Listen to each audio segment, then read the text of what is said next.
hang out around at the carnival.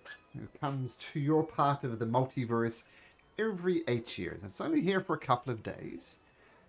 You learned a couple of bits and pieces last time. You know something's going slightly wrong here. Some people have gone missing. People are suspicious, and the friendly what was he? A bugbear? I think it was a bugbear. Told you that. Oh, hobgoblin. It's a hobgoblin, and he told you. No, he was a bugbear. What was it, bugbear? Lenny from of Mice and Men. There we go. He told you, regardless, that if you really wanted to get bottom of it, if you really want to find out what mysteries that Mr. Witch and Mr. Light are holding, you're going to need one of Mr. Witch's or Mr. Light's items. Either Mr. Witch's pocket watch or Mr. Light's cane. And the mood in the Witchlight camp is a little grim. But last week, where we left off, is you guys were interested in checking off the performance at the Swan Lake. So is that still what you guys want to do? You got different plans? No. Yeah. Go But see for Palasha. Okay. Oh yeah. The mermaid singer. That's right. So it's Silver Song Lake. Who I presume is who I saw when I was flying over. Yes, yes. And you also saw her perform at the Big Top Extravaganza when you were over there. So you've seen her a couple of times. Okay, but at Silver Song Lake. So mist gatherers on the shimmering lake. Near its center, a mermaid lounges in a giant bowl, singing in a glorious, haunting song that captivates the spectators on the lake shore. In response, the lake coalesces into magical sculptures that whirl around her as she performs. Unfortunately, I suspect more for Ostriches than anybody else, this is a free event, so it costs nothing to listen to the beautiful voices of Palasha. And I have 2 tickets now. Oh, they're even better.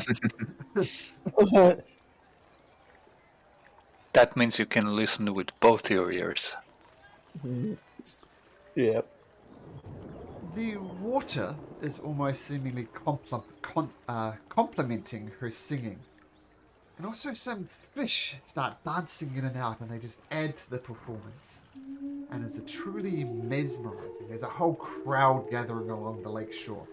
Not just to witness her beauty, but also to hear her song. Now, what do you guys want to do? Just sit back and enjoy the show? Anything else? Oh my god, I need to open D&D Beyond.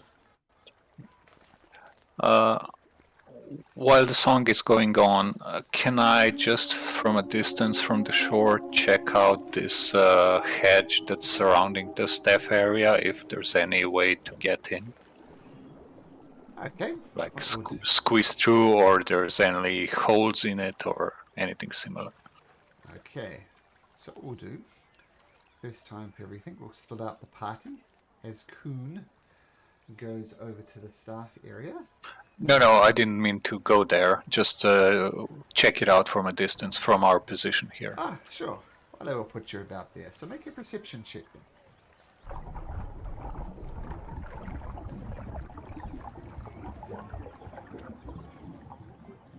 Yeah, it's hard to hear from this distance. Maybe you're just too captivated by the song to pay much attention, to look closely at things. So, what about Ostriches or Matilda? Anything else you guys would like to do, or just enjoy the show?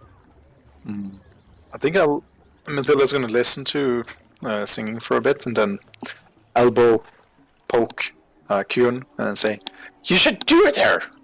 Like you played an instrument and she sings." I could try, but I mean, I think the last time we tried to accompany someone without permission, they weren't very happy about it. Remember, at the big top? That wasn't yeah. very fun. Maybe you could ask her after she's done with this singing. Perhaps the next one. Sure. If she's into it, I'll be happy to. Well, we need to get close. How are we going to get out there? Not sure. I mean, we could take a gondola. It will get us closer.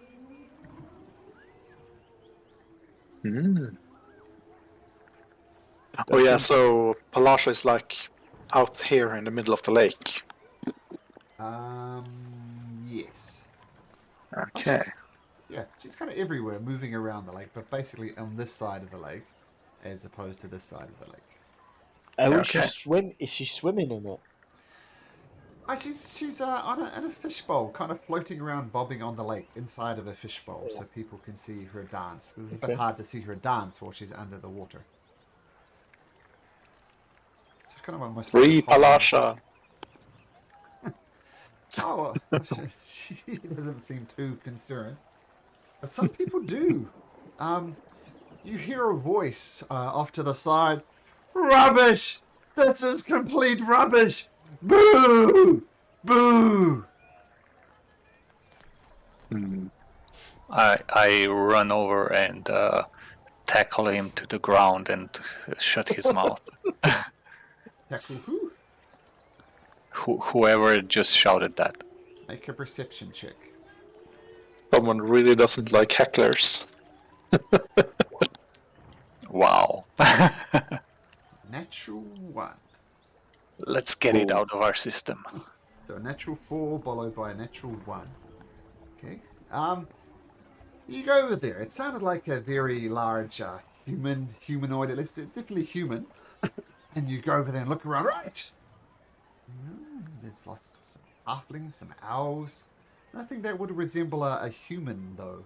So I don't know. Maybe he slipped away. But you hear from now the other side of the car. What rubbish is this? I've had better farts and minds than this. Boo! Boo! Can I have a look for him? Sure. Make a perception check.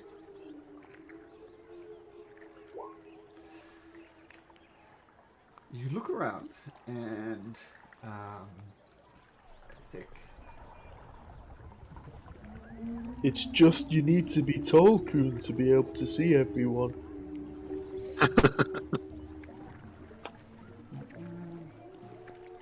That's why I'm having problem with noticing stuff, because I'm 3 inches shorter than I used to be. It's exactly those 3 inches.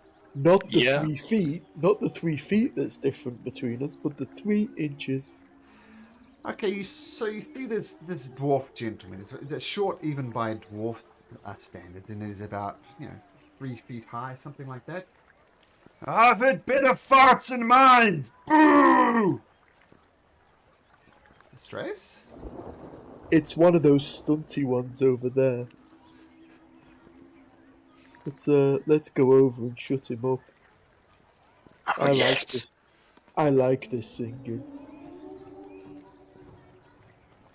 Let's fuck him up. Well, make sure Mr. Light doesn't see, because he tells you off for things that you do. Oh, yes, I'll play nice. Right. Yeah, so can we head over? Yeah. Okay, and with Astraeus' keen eye, you see this dwarf just laying into poor Palasha. What would you like to do? Excuse me, friend. I think you should stop shouting horrible things. No, I'm good. Don't like it. Boo! Boo! Why are you I hustling me? insist. There's another heckler over there. Why don't you go deal with them? 'Cause I'm here.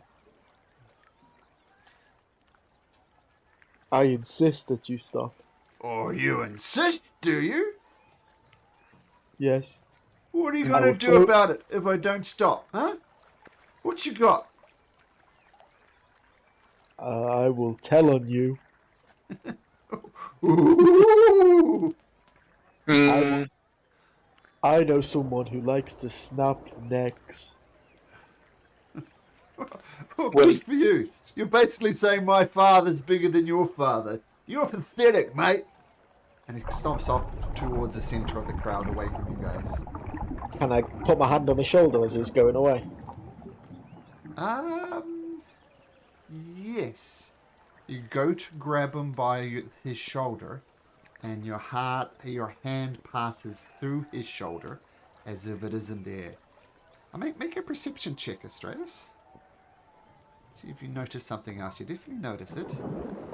And you go through and try and grab his shoulder. Your hand passes through the shoulder, and then you bring your hand back and you look at your hand, and there's a little black feather in your hand. And then this dwarf just takes off. I just look at the feather horrifyingly and just show Matilda and goes, Witchcraft! Witchcraft! just gonna jump around in glee. Can I yell after the dwarf? I heard your mama's so short you can see her feet on the driver's license, and as a vicious mockery. Oh, vicious mockery. Okay. Let's hope I don't kill him. It's an illusion. I thought there was something underneath the illusion, like if he cast disguise self, something. Let's see your vicious mockery.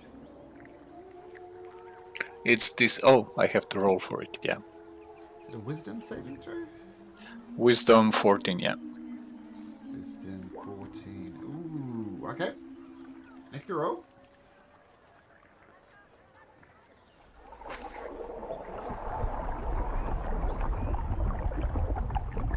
So, he rolls a natural 1 for his saving throw. So as he's taking off, you do vicious mockery, and he does 3 points of damage, but the guy just keeps going. Yeah, you better run to your mom, who's short. And he takes off running. And Straits or Matilda, you gonna do anything? It's a witch! We gotta follow the witch! Can I inspect the feather to see where it's from? Sure, you can make me a nature check if you like. Can Matilda assist? Oh, Yep. can, but I got a 19, I'm sure. That Not might again, work. Astraeus. You might get a natural 20, but 19's pretty good. Okay, so with Matilda, I think it was Matilda, helping out, you look at the feather. It's an unusual feather. You've seen lots of feathers before, Astraeus, and this one's kind of odd. It's a little heavier than a normal feather. And you kind of run your fingers along it expecting to see those very, very fine things that make up a feather. But the feather's actually quite thick.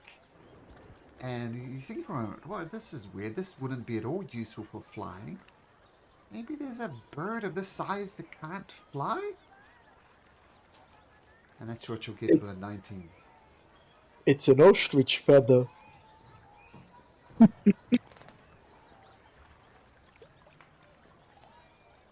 How did an ostrich look like a dwarf?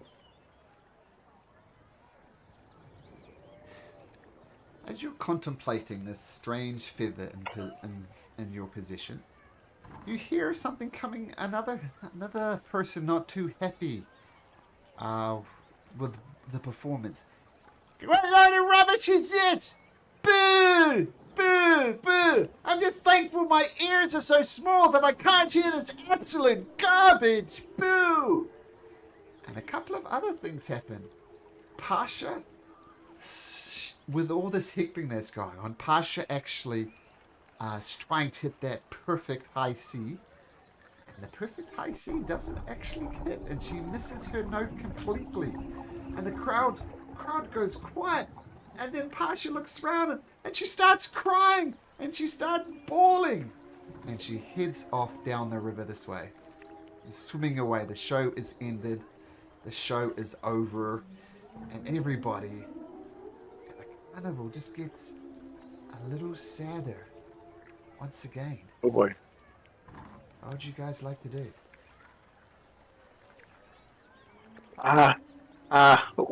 We better turn this around. Could we perhaps find Passion to cheer her up? Is that good? Should we do that? I Or, think we should shout encore. Encore. Encore. Encore. Encore. As loud as possible to see if Pasha returns. Okay, make me a perception check. Both of you. So make 2 rolls.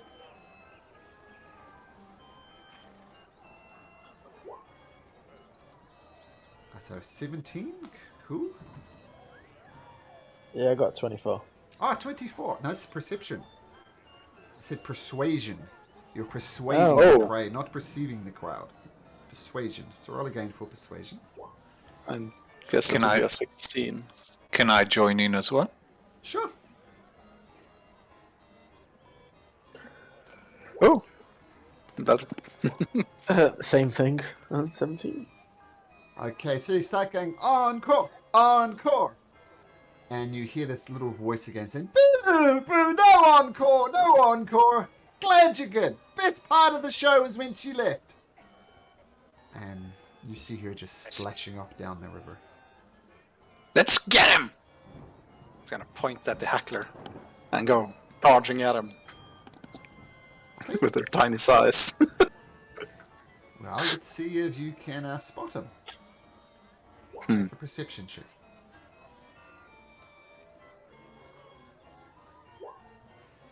Tilda, you look for him, he's dashed away. Coon, you look closely. You're too concerned on Palasha.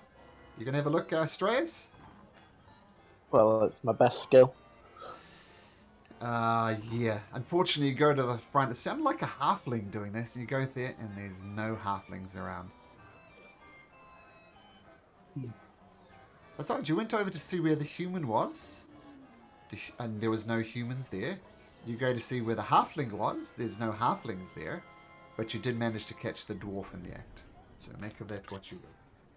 Can I take a look at the audience and make an insight check to see if somebody's like hiding the fact that they just disguise themselves or they drop their disguise, like somebody's doesn't want to make eye contact? Yeah, absolutely. Insight check. You look around trying to catch someone looking suspicious. Most people are looking for these hecklers as well, because everybody was enjoying the show. It was going great until these guys started heckling. Don't see anybody that looks suspicious. So,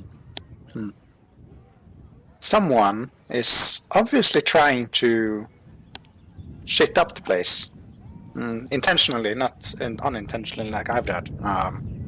But it seems someone is intentionally trying to make the mood worse, I think. There's obviously some magic in this feather, like not in a feather, but someone's using illusion magic.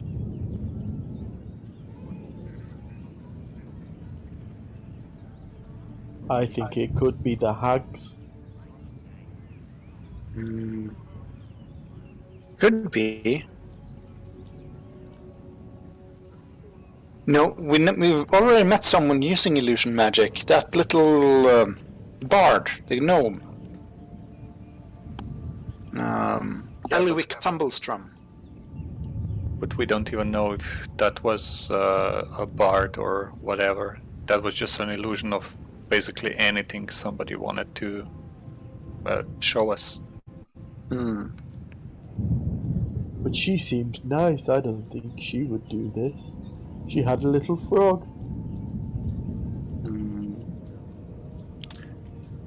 Well, shall we at least try to find the singer and try to cheer her up? We don't want to leave her sad. And No, what I say we should follow the river. Yeah, I mean, I do have like an ulterior motive, just to, while we're walking down along the coast, maybe we could keep an eye on the staff area, see for a way in, look for a way in. Yes. Yes. Okay, Okay. so you follow the course of the river, and you're trying to casually spot an entrance into the staff area as you do that. Okay, everybody can make me a perception or investigation. You can choose. Okay. My perception today, it's like I'm blind.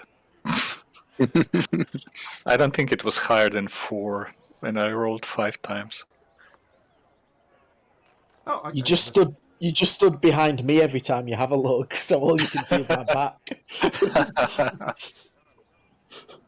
So between Astraeus and Matilda, as you're snooping around and trying to find a way through this hedge mage, you don't actually spot a gap in the hedge mate, but Astraeus, as you're looking through, and you get quite close to this blue wagon here where you saw Mr. Witch and Mr. Light before, and you overhear a conversation, and you hear in a low, gravelly voice, "Need to find a way to calm down."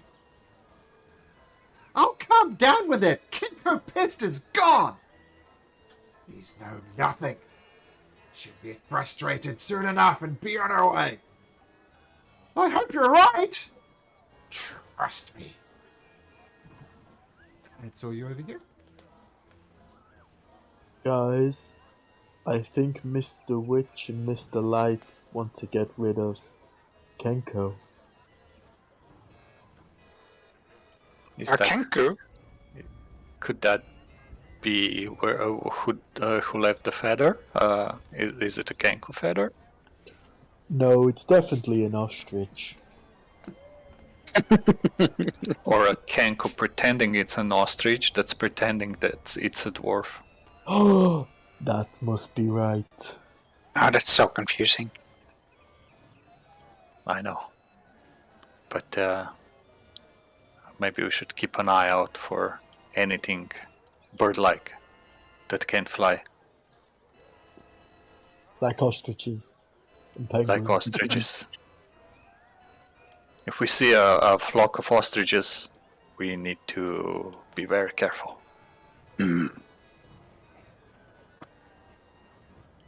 Shall we continue and try to find the singer? Oh, yes. So you Gotta just follow the river. follow the river, sure. So you follow. Idalux is just walking behind us, like reading his book or something. There you go.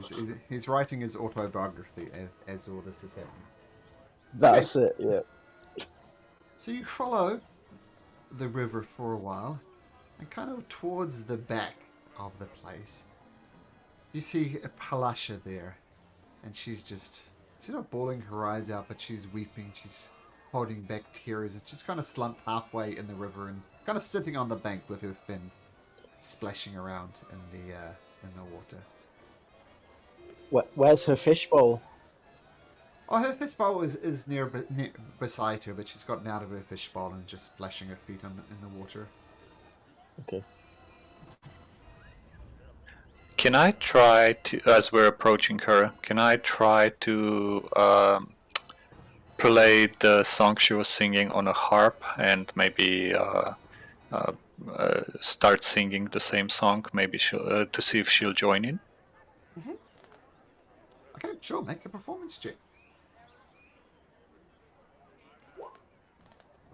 18. So with an 18, that's really good.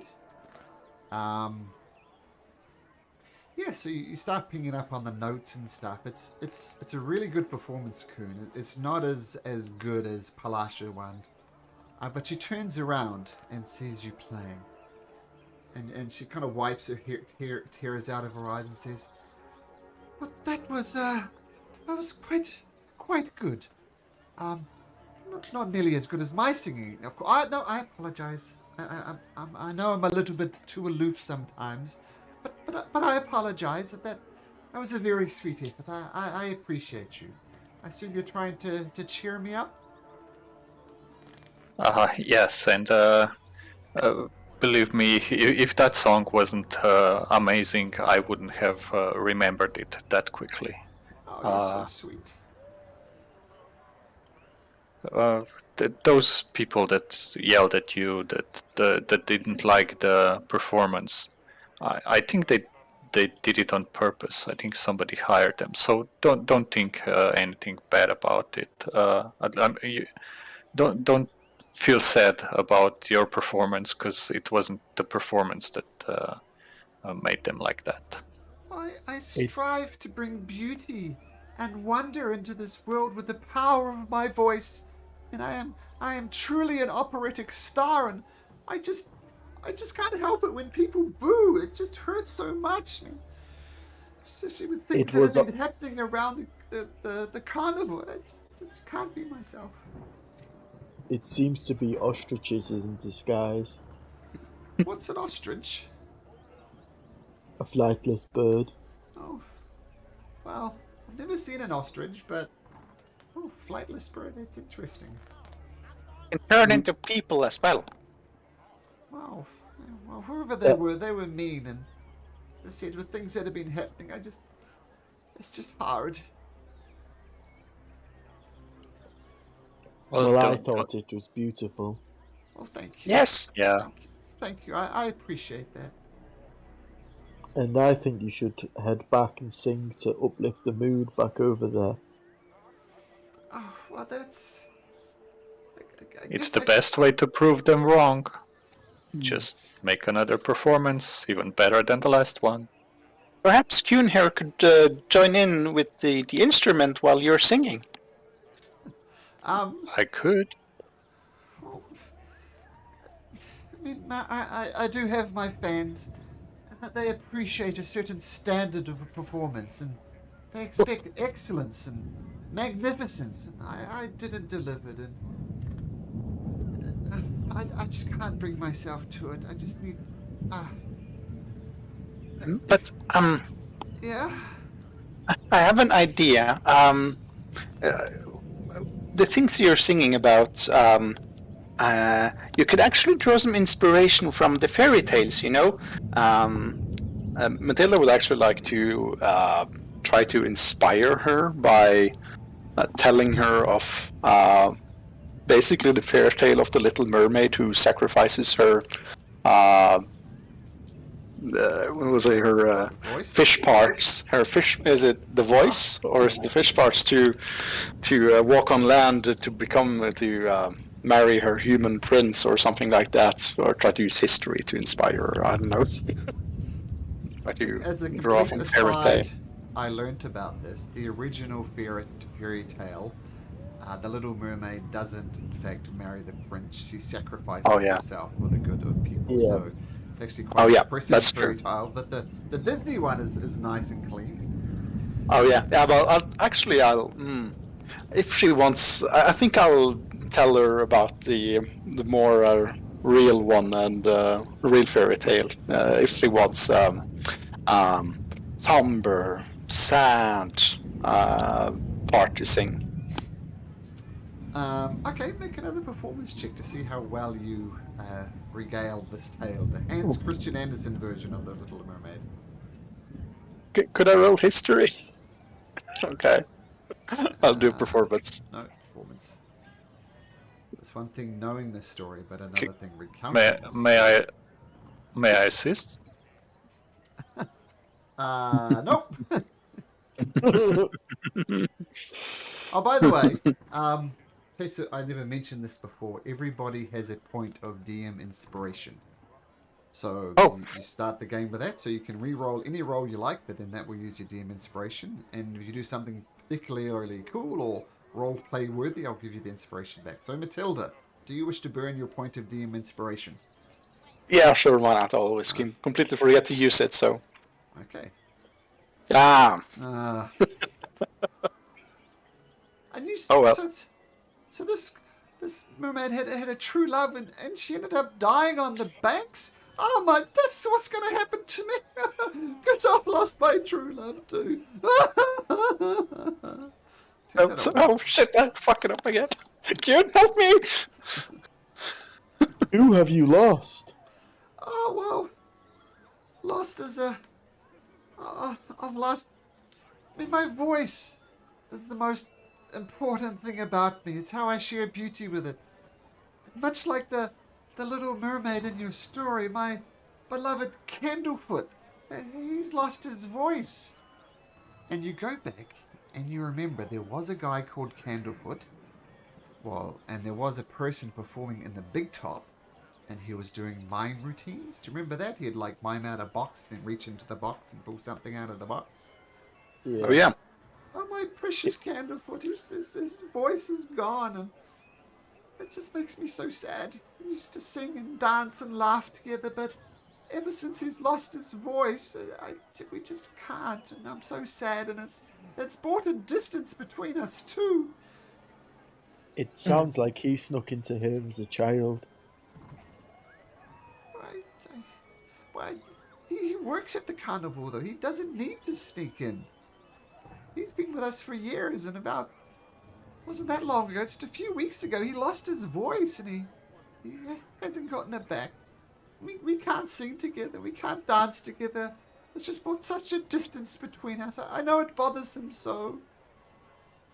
Did he do something to anger Mr. Vix or Mr. Light? He's always been on their good side. I mean, the staff here, I mean, there's vagabonds and miscreants from all over the multiverse, but we all get along as a big happy family. We don't know, maybe it's I don't know. I don't think he angered them. You can go talk to them yourself. Good luck getting in there to talk to them, but... Oh, we've already talked to them a bit, actually. Oh. Did they mention... Yeah, they're scary. Did they mention Candlefoot at all? No, they just had warnings for us, I suppose, to not sneak around. Did I say that? I can't really remember. I was kind of frightened. They told us not to be naughty. Well, then there's being naughty and then there's sneaking. I think that approve of sneaking around and playing tricks on people. That's great. But sneaking around and stealing stuff, no. So it depends on the type of sneaking. Tricks. Tricks are always good. Sometimes Not Candlefoot Mr. Light. Sometimes Candlefoot used to play tricks on me, but it always ended with something romantic. But I don't think his spirit has been lost with his voice.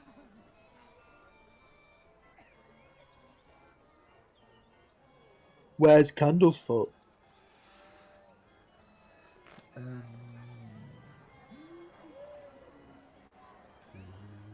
He's probably working the Hall of Illusions at the moment. You're not far away. We could go speak to him, even though he won't speak back. But No. As I said, there's a distance that's grown between us. I know he feels it too. If only he could get his voice back, we could dance and sing and laugh.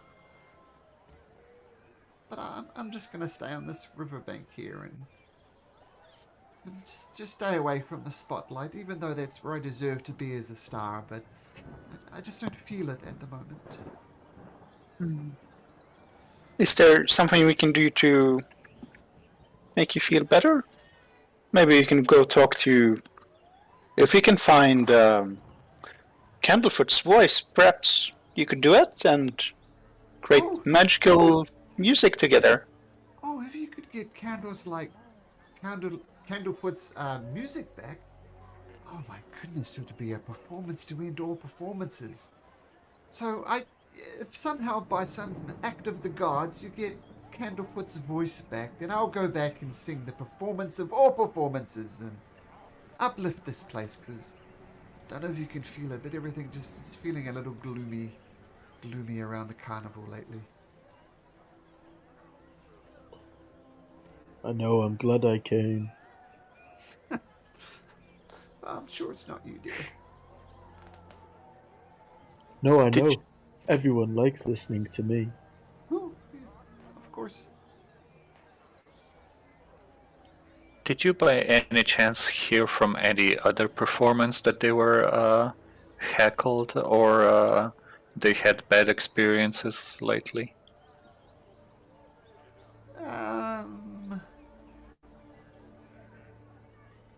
Second.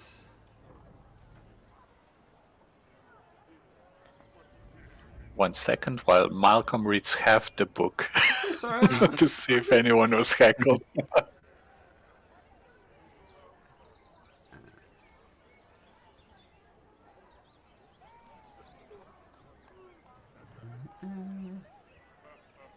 Ah.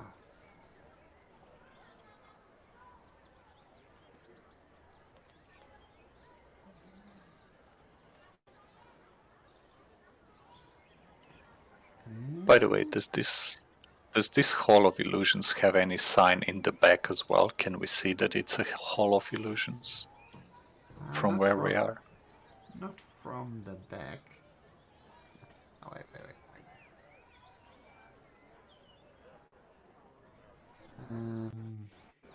Okay. Do you know if anybody else has been heckled at all? Yes. Well, it's more like it's not so much heckling, but sometimes like a dragonfly from the dragonfly rides might land not quite on the lily pad and dump a person in, and there's a moment of panicking as they fall into the water. They don't die, but they definitely give a good scare. At the feasting orchard, they found every so often one of the cupcakes has been poisoned, but it's usually filled with that delicious custard, but sometimes it's just not off, and yeah, so just little things like that. Like people would compete at the ring toss on the Lotus Armajals, and it looks as if it would be perfectly about to go on and they'd win a prize, but at the last minute, almost defying the laws of physics, the ring would fall off. So it's not so much one thing, it's lots of small things that's just dragging this down. It's I all. think- Sorry. No, you first. No, I just think these all sound like things that would, even if small, added up, would probably annoy Mr. Light a great deal. Yes. Mr. Light thrives on the happiness of the carnivals. And I tell you what, he's going to be very upset that I left the performance at Silver Song Lake. He's not going to be happy. If he's angry at you, tell him it's not you. There was someone heckling, and if you can find an ostrich to kill or a flightless bird thing, that would probably can cast illusions. Yes. Did you Speaking say of- to kill? Oh no, not punish. I don't know what they do. She said kiss. Yeah, kiss the ostrich. Make a deception check. With advantage with the help from Astraeus. Yeah. Oh god.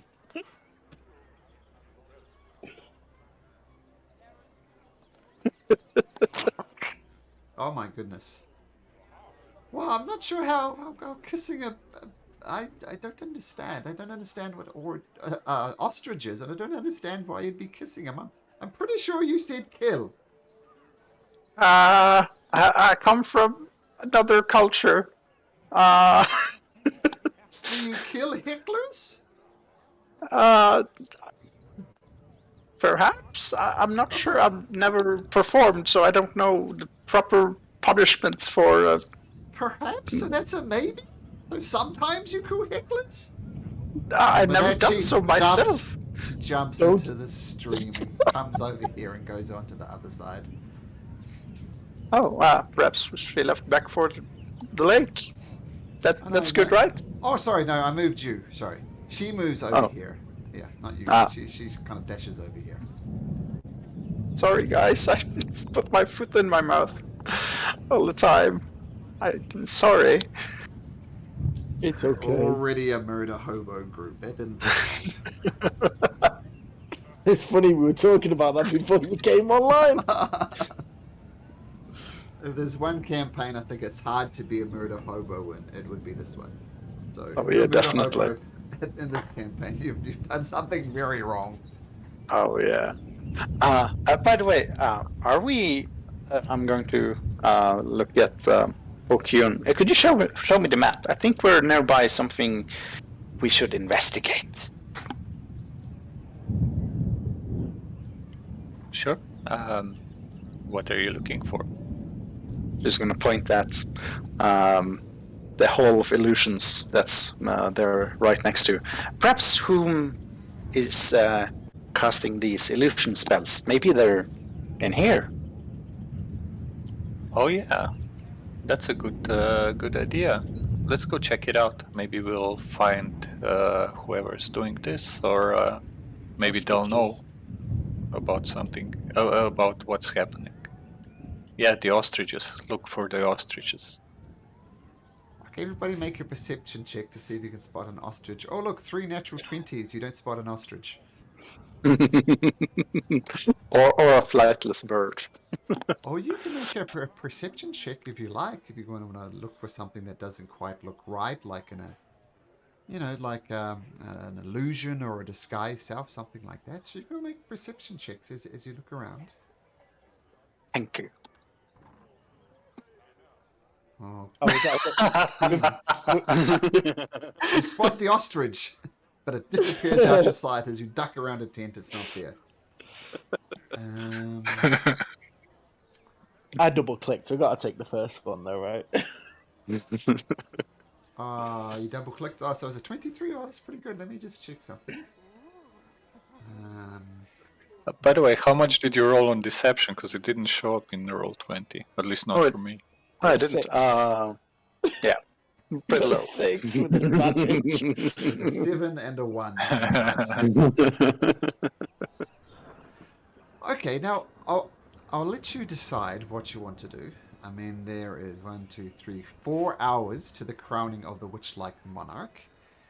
If you want to have a thorough search around for this creature, it would take a full hour to do so. Do you wish to spend a full hour looking for this creature? I mean, if I could use my investigation and not perception, but it sounds risky. We're not the best, most perceptive, with the exception of Astraeus. But Keep in mind, I'm with a taking this 23. 23 of Astraeus into account. Yeah, I think we should find whoever is doing these tricks, if you can call them that. Okay. What do you guys think? Yeah, I would agree with investigating the Hall of Illusions first, and maybe we'll just come upon some flightless birds as we look around the carnival.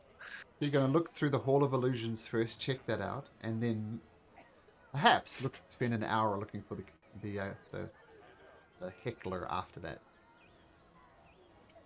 Would Yeah, sure. my background with the feature researcher help in any way? No. I mean, research is like books and libraries and finding out facts. Just looking around, I don't think so.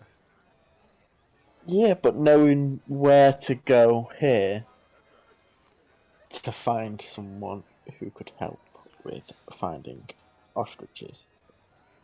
I'll tell you what. I'll give you a D4 for your researcher feat. So, like guidance. Onto what though? Well, keep in mind. Well, here's the thing.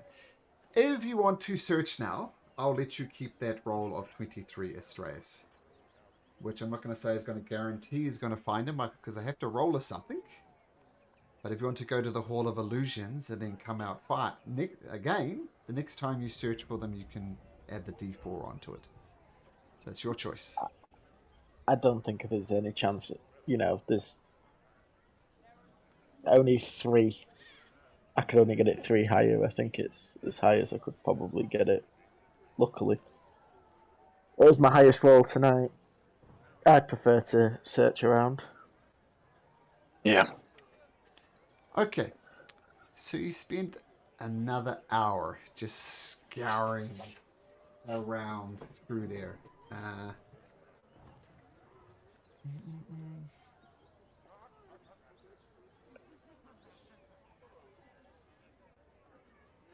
Okay, so you spend a good hour dutifully ignoring all of the attractions and bits and pieces. And what you notice eventually, after an hour, just outside of this big top, you see a big, burly human, big broad shoulders, big barrel chest, solid guy. His hair's receding, he's got like a black thin strip behind him, and he looks as if he's been punched in the face one too many times. And you notice all around these things there are like fairy lights, little dancing lights going all around, and you notice them occasionally a child will grab up and catch one of these lights, almost like a firefly, and delight as this firefly is caught in the hand. You notice this big burly gentleman, one of these, well, this is what you notice, Australia, one of these fireflies comes and passes completely through the guy's head and out the other side, as if there was no head there at all to start with. Guys, that big ugly one over there that looks like he's been hit and stuff. That's another illusion. Something just flew through his head. It could be an ostrich. Could be. I think we need to be careful. Surround him. Is he heading somewhere? He's just stood outside the big top. He's heading off in this direction, just wandering, but he's off in this direction. Let's follow him stealthily. Okay. I could try stealthily. Okay, make me some stealth checks.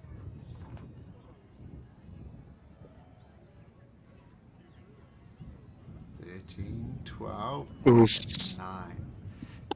Okay, so as he's wandering this way, Coon and Astraeus, you're kind of ducking down the sides, and every so often he turns his back around and doesn't seem to notice you're following as you casually check out a market stall. But then Matilda, you kind of stealth beside him, and it's kind of like what people think is stealthy but isn't really stealthy. I imagine Matilda doing like forward rolls and pushing hard against buildings and ducking around and doing a forward roll to the other side. And the big burly man looks around at you and stares at you, Matilda. Then he turns back and then he starts running. Okay, quickly. I don't want to lose another one. I'm going to cast Fairy Fire on him. Oh, okay. Matilda is gonna hex him and hex his strength. Okay. So Hex's strength, so disadvantage on strength checks. And a dexterity saving throw for Fairy Fire. What's the Fairy Fire? Oh, the Fairy Fire illuminates this person as your spell takes effect, and this die just gets lit up. What color does it get lit up, Astraeus? Bright pink. Bright pink. So a bright pink man is now rushing through the crowd. Everybody's having a good laugh as well, because the pinkness doesn't match his burly appearance. Does it get a save for Hex? I don't think he does he? Oh, no. Okay. So he's off running. Very, very easy to spot now. This bright pink man. Catch that man. Okay, you go. Get him! Okay. Yeah, we're going. So you three of you start going full sprint against this guy. And this guy's kind of half looking around and half trying to dodge you. And there's this big group of children who do the classic thing when someone running towards them, they immediately stop and stare at him. And he tries to leap. I'm going to try and leap. Disadvantage. Oh, yes. This is actually this is actually going to be a straight. Oh, I'd like to point out that the roll I made for you to not spot him was a natural 1, so your 23 was more than good enough. His attempt to jump over this creature at a group of children turns into a natural 1 as well, so there are 2 natural 1s for me to avoid you guys finding these things. But regardless, this person just looking around doesn't see where you're going and just piles into a group of children who just get crushed under. What? Actually, I'm gonna give this a 50-50 chance. Astraeus, can you roll me a d20, please? And you want 11 or over. So d20, 11 or over.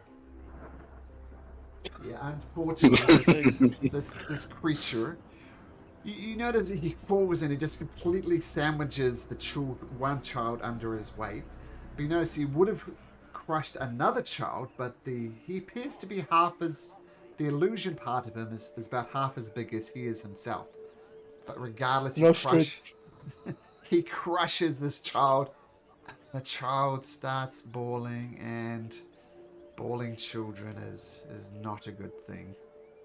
Oh boy. But he's on the ground, and you guys can easily approach him. He's prone on the ground. Is Idalux here? He is, isn't he? Yeah, we'll say he's here. Yep. Can we have Idalux grab hold of him? Because he's going to be the strongest. Sure. Matilda is going to help and just jump on top of him. Try to bite him.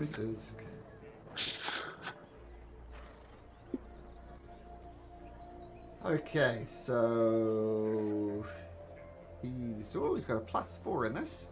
So at advantage, it turns into a 23. Not necessarily an escape, depending on what this is. 21. Close, but not close enough. So Idalix, and who is the other one? Matilda? Oh yes. You just pile onto the sky. Here. Get off! I'm gonna help. I'll talk. I'll talk. Just stop there, Mr. Witch and Mr. Light. Let's talk. Just not here. I'll help up the children at this time.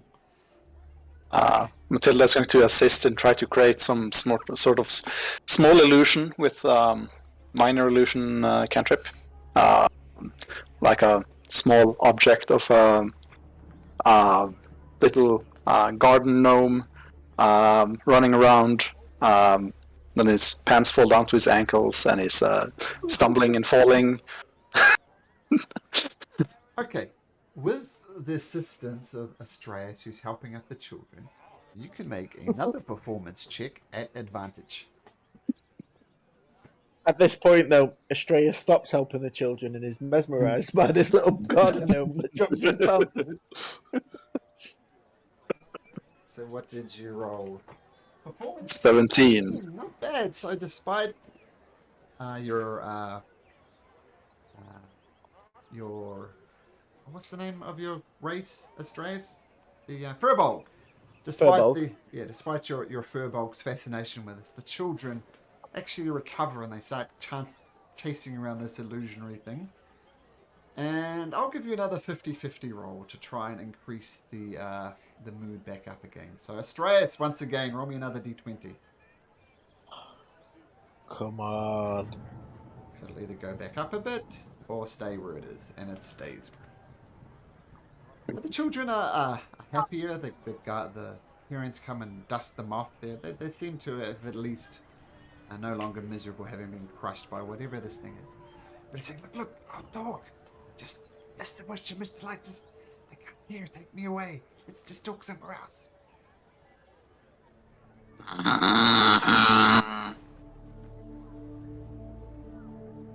Okay. Should we bring him around for on the backside of at the river or somewhere, perhaps?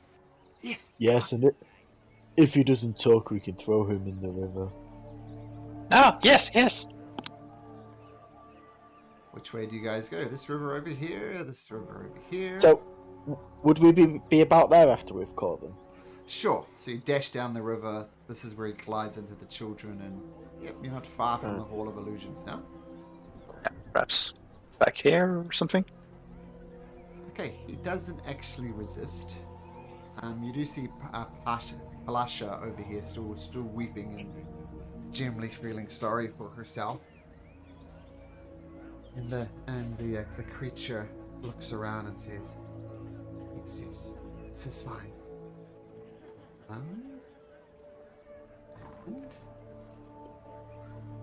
oops.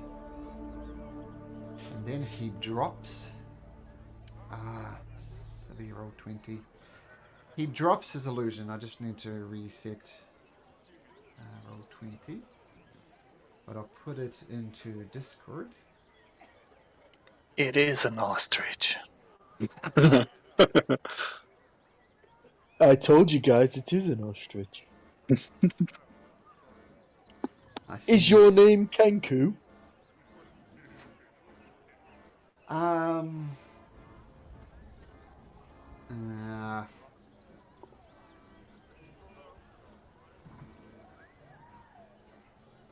So I'm not going to do this out, but the way he talks, he's talking in many different voices at the same time to form a sentence. So sometimes the start of a sentence sounds like something like this. Not a Kinku. I am in fact. My name is Keto Steam. That's how he's talking. It's very hard to do it, but he's combining lots of different voices to make a sentence.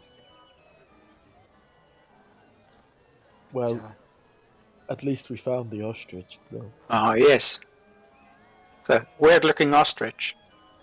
I'm not an ostrich. And when he says ostrich, it's a perfect imitation of Astraeus' voice. I am a Kinku, and my name is Kettle Steam. Oh, well. They listen to poke her finger into his chest and say, "Why are you making things worse?"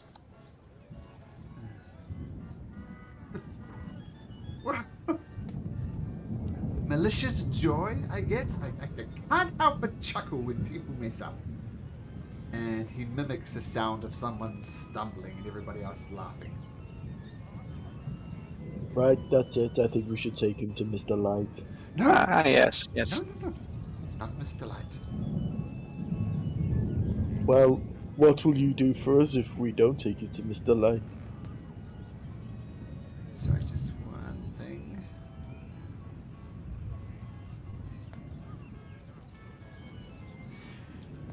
Look, Mr. Witch and Mr. Light have gotten them into their trouble that they don't even know how to solve. Look, if you're willing to forget my indiscretions, you'll never see me again. But something is very, very wrong here at the carnival. If you agree, you. I was just having a little bit of fun. But this is something much more dangerous. This is something that might even shut the carnival down itself. Many jobs will be lost. Many lives will be lost. Mr. Witch and Mr. Light have got themselves into a very, very deep pickle. Then why are you making it worse? It's just, I can do some special things, shall we say, that most Kinkus can't. I can disguise self, of course, as you can see things. And I can make things move with just my mind. And you watch as a few rocks come up beside this Kinku and start twirling around and around. I can do far more powerful things. But, something's amiss with this friend of mine who gives me the power. And I think it's all tied up with what's going on at this carnival. There's always something up with someone's friend. Yeah, but something. when What people friend are you disappear- talking about?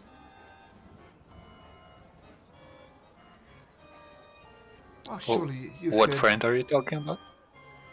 Is it me or Ostriches? Kenko. Well, look.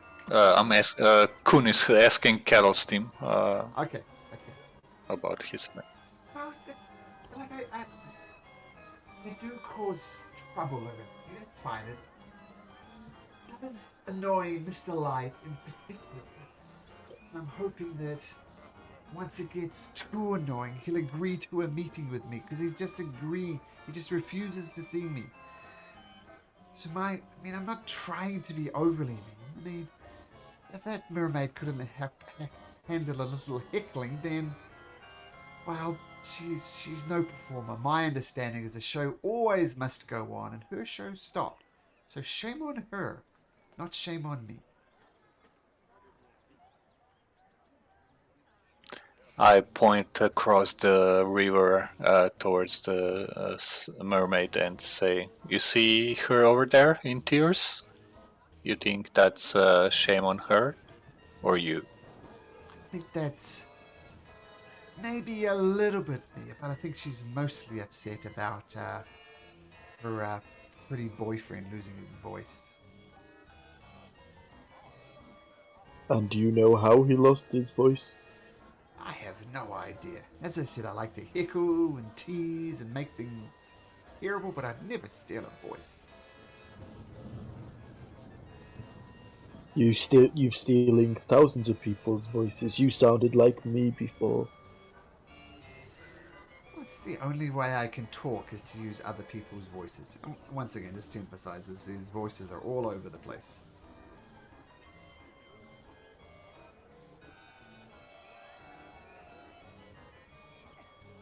Is I it? think this is interesting, actually. I've got a plan.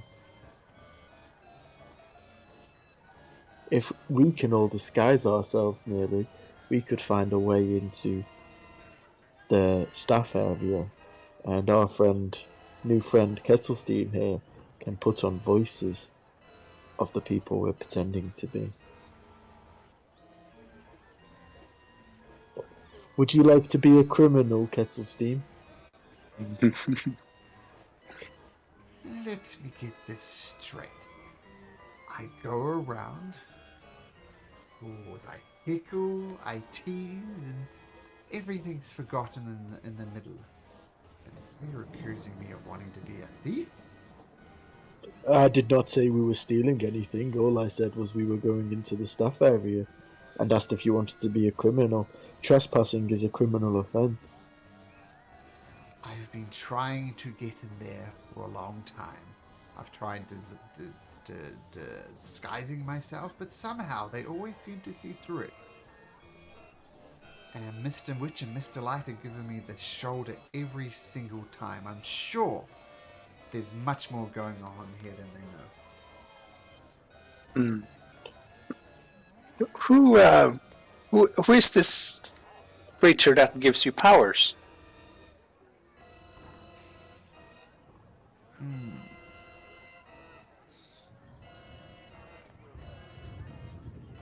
Sorry, just 1 second.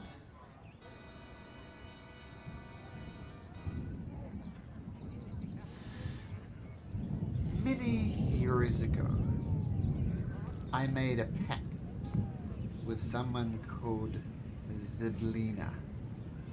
Not Cthulhu, Zyblina. She's the Archfey who rules the Feywild plane of Prismere. But I'm convinced there's something, shall we say, wrong with Zyblina.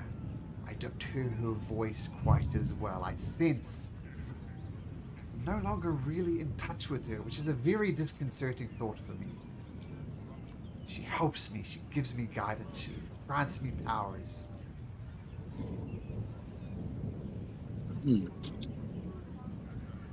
you know perhaps we're actually looking for some hags with the name of Bavlorna Blightstraw, Scabatha Nightshade, and Endlin Moongrave.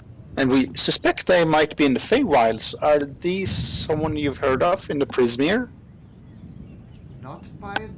Well, let me tell you, this is something I heard from Mr. Witch and Mr. Light, and the one time I did manage to sneak in there.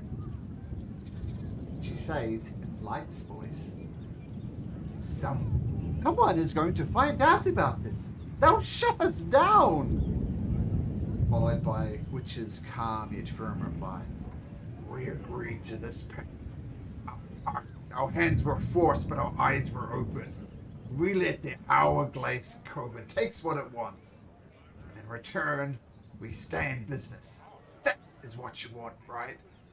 Then Kiddo Steam said, oh, I know hags like to move around in covens, groups of 3. There is much power in 3s. So I suspect, whoops, just hourglass coven. So it seems as if there has been Mr. Witch mentioned a pact. He mentioned the hourglass coven. Maybe the hourglass coven is made up of these 3 wags. 3 wags? 3 hags. And the only way they can stay in business, it seems, is to let the hourglass coven takes what it wants. Maybe they're taking children. Maybe they're taking lost people. Because I'm sure you've heard of numerous missing people here. And they're taking 3 inches from Kuhn. Well, there we go. And count yourself lucky that it was just 3 inches. So I am causing trouble in this carnival, and I won't stop till Witch and Light divulge what they know both about Zyblina and Prismere.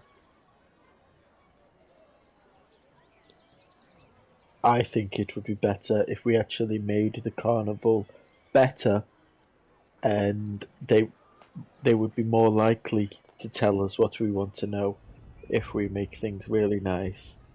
Giving them exactly what they want. The worst thing for Light is to make this place, off. I mean, he lives on the light, he lives on the joy, he lives for the laughter. Those things are taking away from him, then maybe he'll divulge what they know about Zyblina and Prismere. Or he'll just snap your neck. And take more children, perhaps. Well, who said Mr. Witch and Mr. Light is taking more children? Nothing brings a carnival down more than a missing children. Why do you think they're taking the children? Perhaps it's payment? Maybe. I mean, they've agreed to a pact. What exactly this pact is, I don't know. Just once again, why are making the carnival miserable, I guess? So they will goddamn tell me what this pact is. What is up with Zyblina and Prismere? You just said that you've made a pact. So surely you know what pacts entail. My pact with Zyblina has been nothing but goodness. Sure, we get up into trouble, but overall, I'm a good person. Zyblina has blessed me. So the pact I made with Zyblina has brought nothing but goodness. Now, seemingly she is lost to me. I can't find her. She's not talking to me anymore. And I know Mr. Witch and Mr. Light know something. So I'm causing trouble to try and get them to divulge what they know about Zyblina and Prismere. Does Mantilla know anything about Zyblina that he hasn't divulged already? Sure. Or about this arch-fey creature? You want to do an insight to see... Sorry, say that again? Just knowledge, what she knows from before about either Zyblina that he hasn't already told us, or about an archfey. Anything like personality traits or what they want. If there's something about that in the fairy tales or that she's come across in her books. Make a history check. Yeah. There we go. Okay. Ah. Drawing both. Just a sec. Okay, so you want to know what you know about this creature called Zyblina. Yeah. Yeah?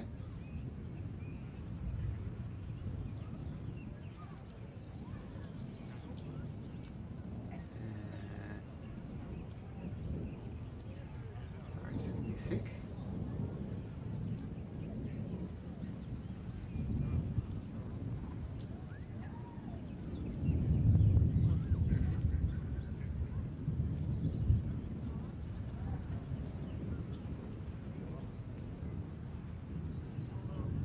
So what you heard about Zyblina, with that very good history check with Soda, is she's an archfey. An archfey meaning a very powerful type of fairy type magic, something you'd find on the on other planes.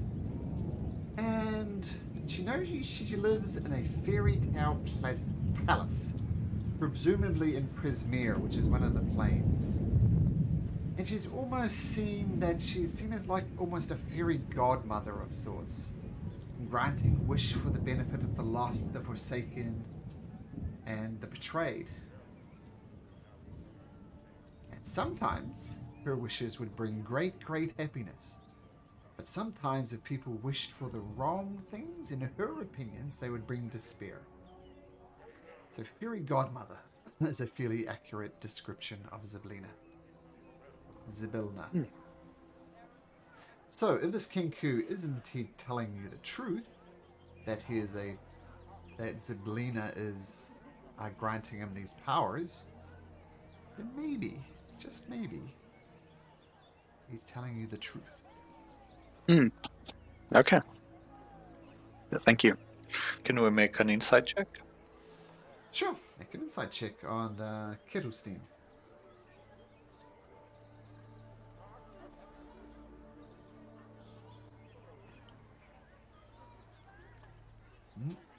Nope. Would I? Yeah, Astraeus and Matilda, absolutely. I mean, this is a suspicious character. Oh, Astraeus, look at you. And Matilda, yeah. Nope. You bring balance to the force. Did Matilda share that history check with everybody else? About what she knew about Zybilna?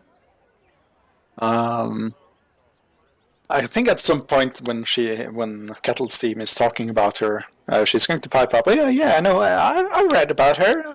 She's going to list up what she knows about Sibylla to so everyone nearby.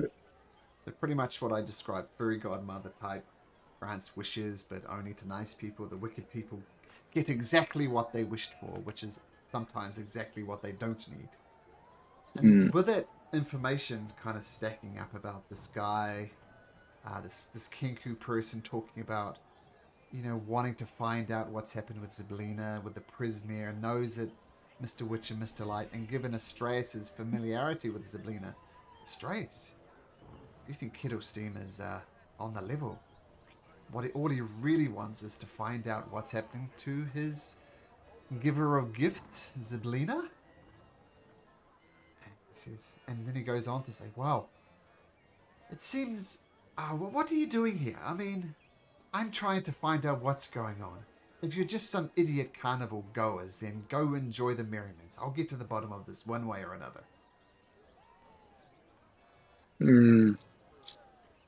I think we're quite interested in finding out what's going on. I mean, there's so many mysteries and things that are lost, and we'd, of course, like to find what's been lost to us as well. But there's also the Spacer cat, Dealer Ground. I would really like to find his lost kitten. There seems to be a lot of things lost around here. Well, I don't have much gold, but I'll bet all the gold that I have that little kitten is somewhere in Prismere. Do you know how we would go about getting to Prismere? That I don't know. But if you want to look for the lost things, Prismere would be the place to go. And unfortunately, due to the terms of my agreement with Zybilna, I cannot go to the Prismere myself. But I can definitely help you uncover clues, look for things. I think we're much better off working together as opposed to apart, don't you?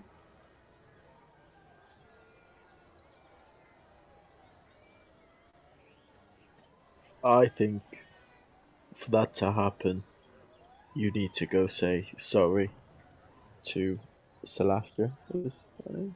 Alasha? Palasha. I can do one better than that.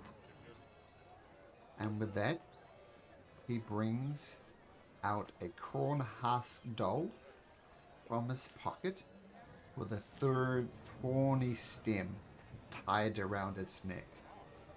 And very deliberately and delicately, he undoes this thorny stem around the neck and says, "Why don't you go talk to Candlefoot and see what I undid?" Oh no. Witchcraft. Ah, witchcraft! I think we should be good friends.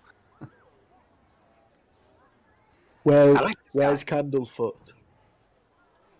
He's right here at the Halls of Illusions. That's where Palasha told him. He's a ticket counter guy there. Ah, I remember. It's just I wanted to make sure you knew as well. Let us go. He's probably just realised what's happened. Oh, yeah.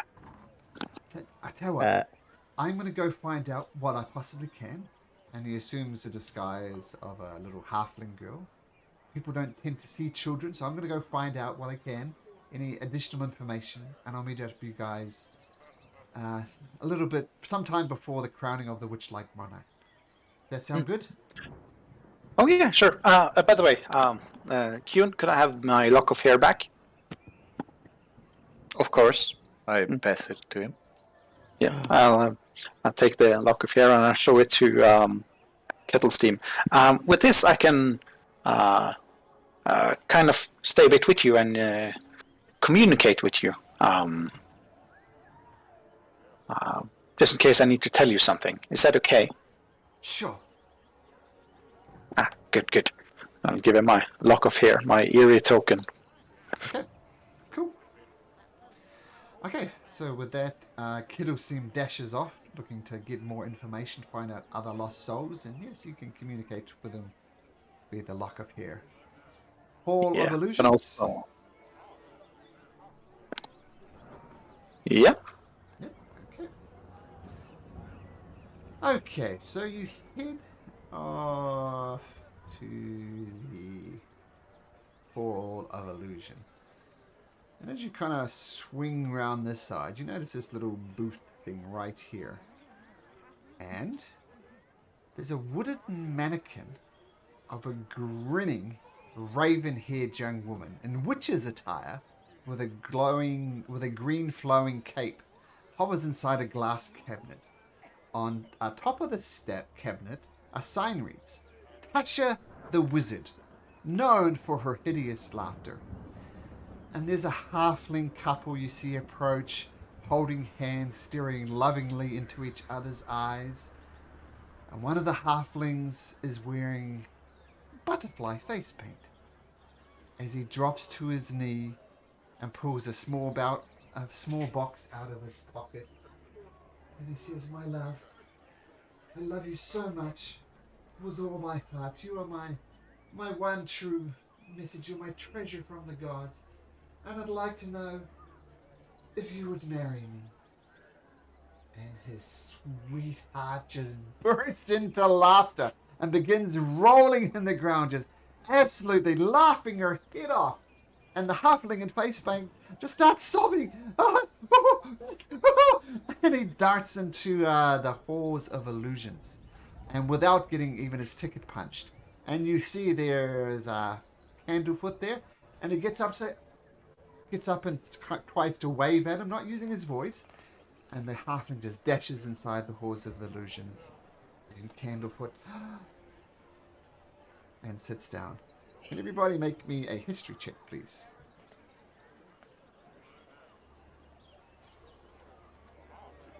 Oh, my Natural goodness. one.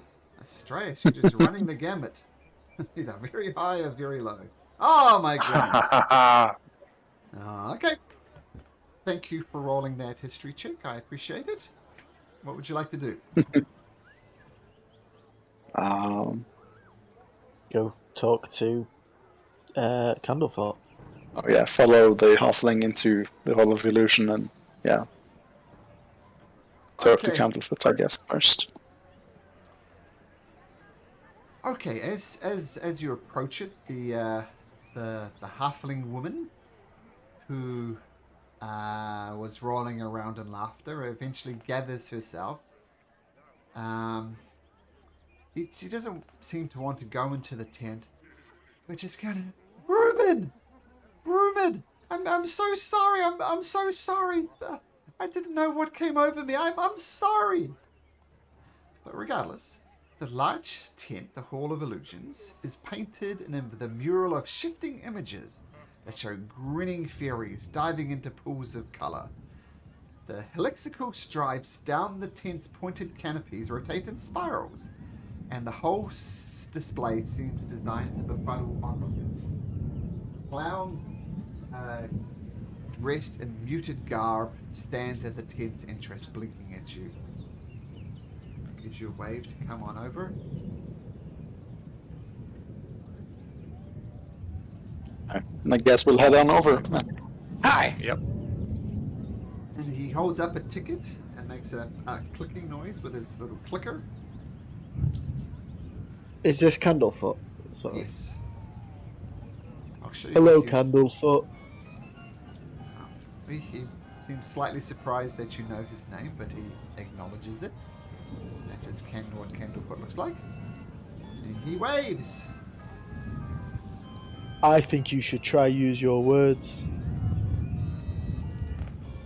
He looks back and says, he shakes his head and he points to his mouth as if indicating that he can't talk. Could you Shrugs. please just try for me and say hello? There's a big, huge, happy grin and swipes his hand across, and you can make me a persuasion check, Astraeus. With Kuhn helping? Sure. Yeah! So, 12. Okay, just a sec. Okay, so you're just standing just inside the Halls of Illusion. And it keeps pointing to his voice once again and says,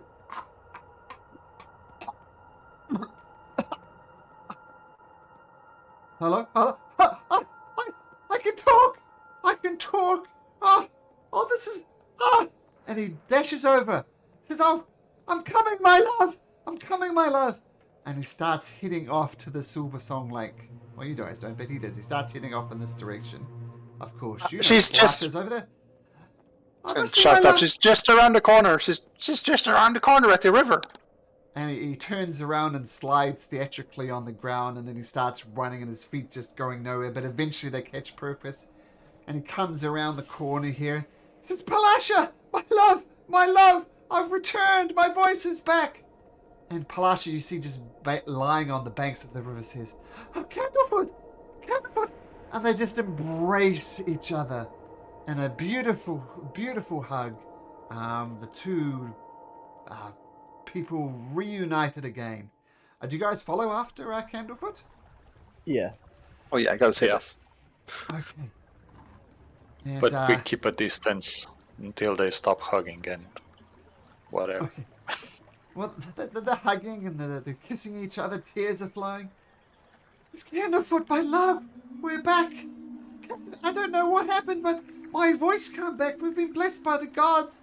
Surely this is our time for the performance of a lifetime. And Flash says, yes, a performance of a lifetime, I said. Come, I've much redemption to do at the Silver Song Lake. And they both dash over to the Silver Song Lake. You guys follow? Yeah, can we just say as we're going though, and just go? It was us that did this for you. Don't forget, we helped you out, Palasha, and Candlefoot. And we owe you our eternal gratitude. Ah, my greatest gift I can give to you is in song. And We'd prefer information, but okay. and she goes to the river and gets into her fishbowl. Palasha sits on the fishbowl with her, and they give the most beautiful, haunting, yet joyful duet we've ever seen. The crowds come back. Everybody starts cheering. Palasha, in almost a theatrical way, has lost her confidence, but has been reunited with her true love, and the music is magical once again. And the mood gets just a little better inside of the Witchlight camp.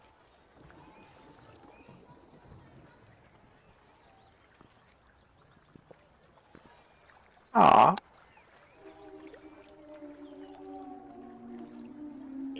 Well, I like that the mood got better, but I want.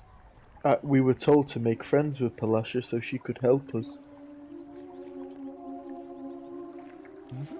Well, we don't have to do everything today. The carnival will still be here tomorrow.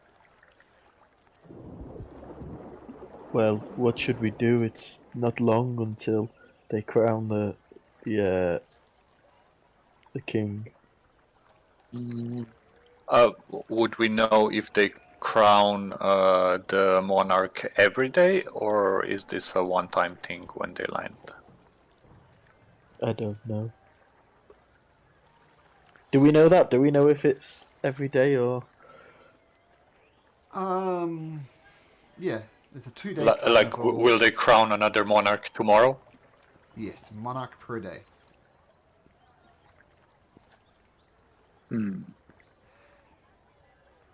I think Palasha? we should. Oh, I'd say Palasha comes out and she sits kind of half on the rock, half in the water, and she's just got a arm around Candlefoot. And she says, "Is it true? Do I have you to thank? Did you retrieve Candlefoot's voice? We did, yes. Well, you have truly touched my heart.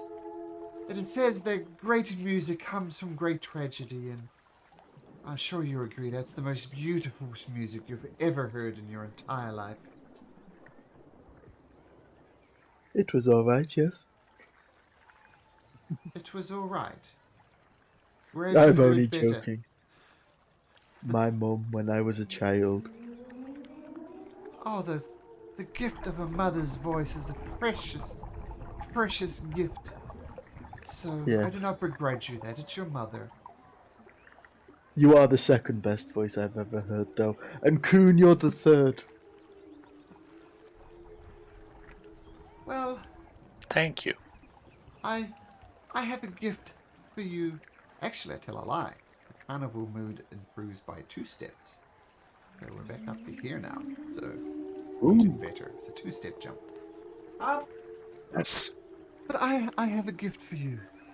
It is the most precious of all gifts, and I'm the only one who could give this to you. So please, accept this gift from me. And she turns to Matilda. It says, "Matilda, follow me." La la la la la la la. Imagine that's perfect. Malcolm is not a good singer, but imagine that's perfect pitch. Okay, a little less guttural, like bring your breath into your chest and sing from your chest, Matilda. La la la la. Oh dear, I'm even losing my voice. La la la la la la. Okay. You try the same notes for me too. My Furbolg friend. Furbolg's wonderful deep voices.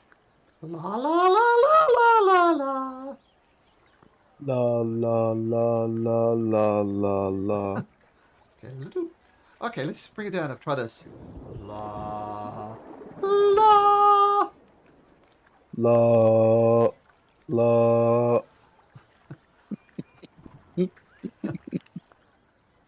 Okay, try this to her. She goes.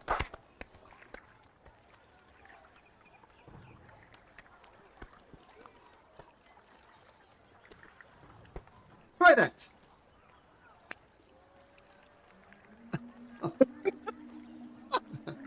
Oh, bless you for trying. And Coon, I know you can sing. I've heard you sing that beautiful song. But if I just point out that you're a little low in the treble bass, you're a little low with your bass, and you're a little higher around here, and try a little bit more on this vibrato here. And she gives you some very pointed technical lessons about singing. And you know you're a great musician, but you're no Palasha. Yeah. And don't forget our friend Idolus.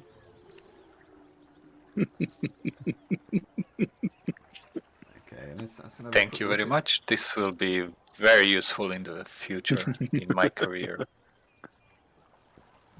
I'll spread your good name around the world. That would be most magnificent. I'd appreciate that. And I just want to see what Elix's performance scores are. -2. So, just out of curiosity, let's look at Astraeus's performance scores. 0. 0. So, yeah. Oh, yeah, but you're very monotone in your response, but that's fine. I'll just give it a performance. That's what we'll do. He's actually a -2 for performance. So let's have a look. -2. Oh, What did he get? Oh, 16. Not bad. So Idolux definitely picks up on the song and even starts harmonizing at some point. But he can't, he doesn't speak. Oh! He starts Oh. writing down the notes. Okay, so yeah, you're right. Idolux does not get a singing lesson because she could work with Astraeus and Matilda, and over the course of many months you can maybe hold a note, but there's no hope for Idolux because he literally can't talk. Okay.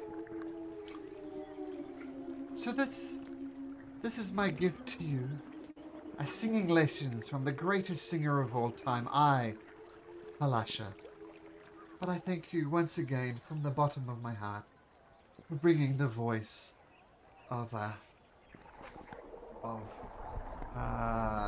my husband's name, Candlefoot. Candlefoot. And you notice something else about Candlefoot as well.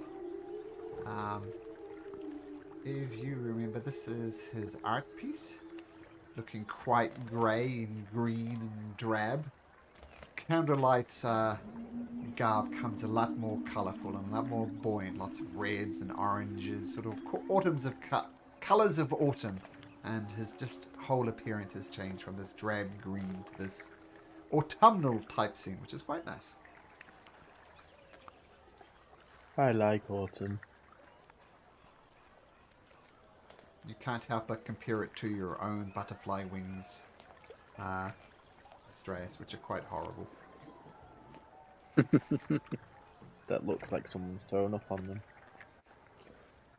Well, I have another performance in a few minutes. I'd like to spend some time with Candlefoot here, but if there's anything else I could help you.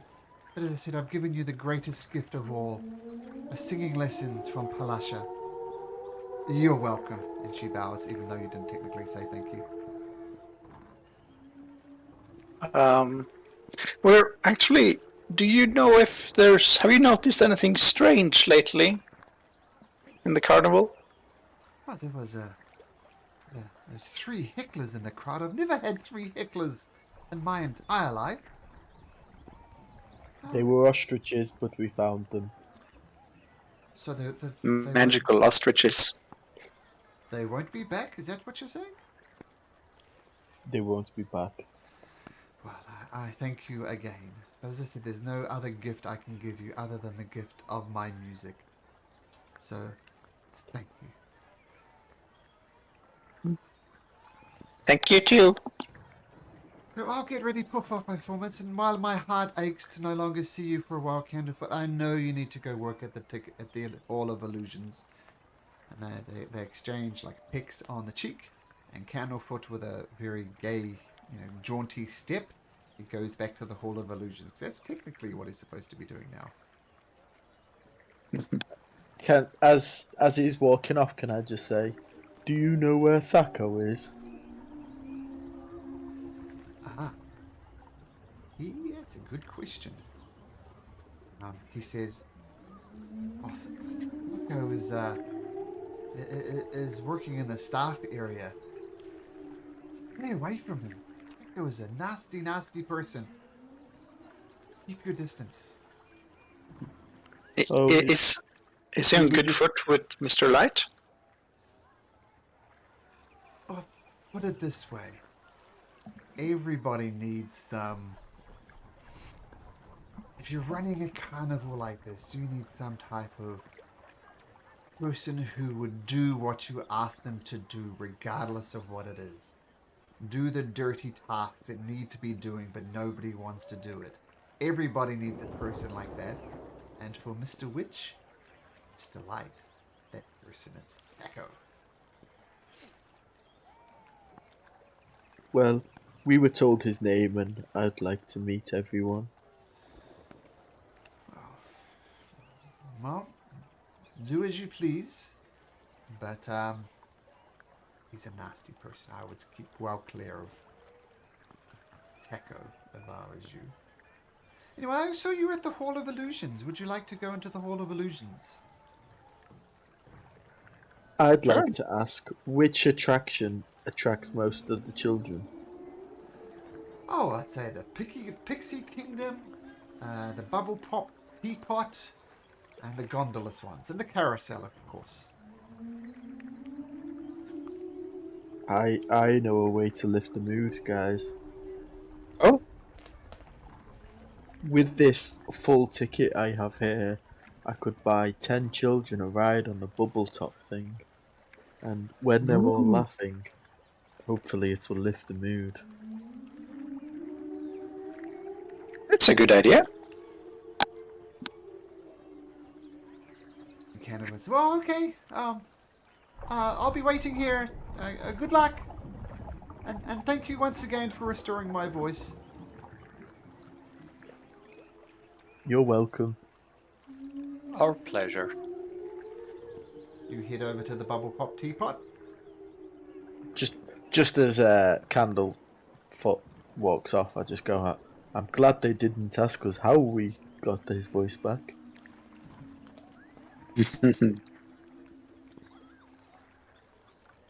Oh, we just talked to some ostrich, didn't we?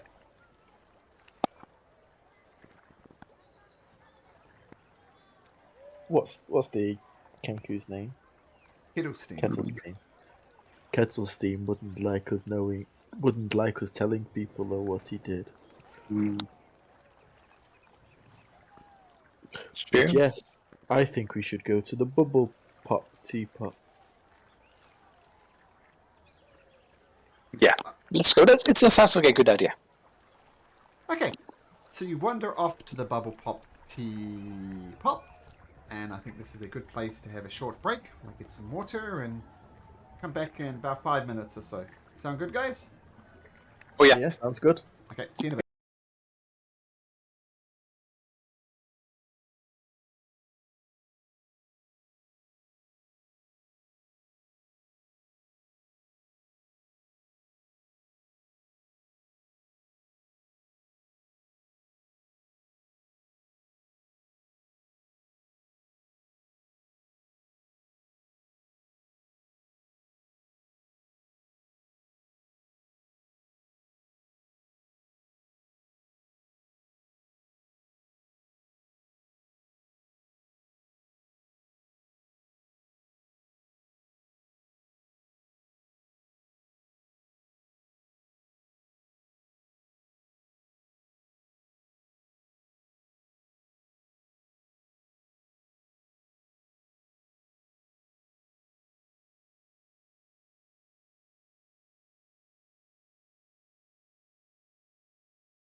Okay, so yes, welcome back to the Witchlight Carnival.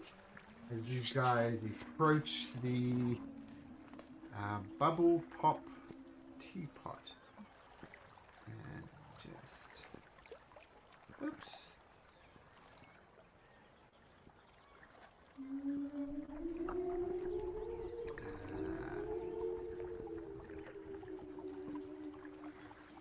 Failing left, right, and center here.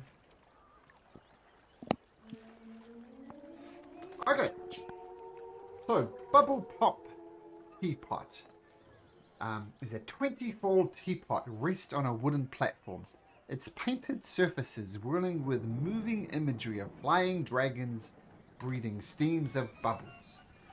A door at the base of the teapot allows entries to its interior, and you notice that those who enter emerge from the spout enclosed in a bubble that attaches to float across the carnival.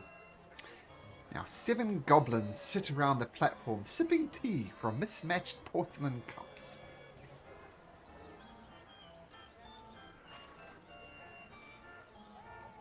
What would you like to do? Coon, I think you should try gather some children. Okay. I will get out my lyre, start casting some fireworks with my prestidigitation to attract attention, and play a children's song, something that will hopefully gather them around me. So, imagine Coon dancing around the bubble pot tea, playing his instrument like the Pied Piper of Hamelin, I guess.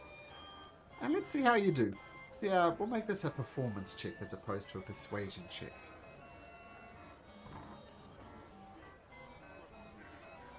I'm going to use Sorry. my wand of prestidigitation to make some fireworks as well. At advantage. Ooh, pretty good though. Might be a natural 20.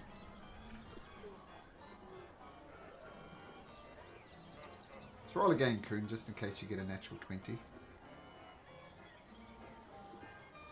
I did. My internet's acting weird Sure, today. no problem. Okay, so It's a bit well, slow. you got a dirty 20, but yep, 25 is even better than a dirty 20. And you, in fact, children start dancing behind you. It's a magnificent performance. People are really enjoying it, and with a jaunty tune, about 15 or so children dance after you, and they chase you all the way back to here. 15. Okay. 15, yep. The performance is that good. Okay, I'm going to go. Who wants a free ride on the bubble pop teapot? Me! There's all 15 kids in unison. Right, so it's definitely 15. Okay, I've got enough for that. I take them up to the ticket person. Who is the ticket person here? A goblin. Well, what you see, he looks around and there's this little goblin with this cracked cracked teacup in his hand, stirring it with a dirty teaspoon. And in fact, the guy's covered in teaspoon. And he's got a bright yellow butterfly wings and carries a string of teaspoons on his belt. And they're using the tea to some of the spoons to stir the tea, then he uses another spoon for another cup. And when you approach, this goblin points up to the sign, and it says, the words you intend to say, try saying it differently. Try saying it in a different way. I put it at roll 20, I stumbled around that.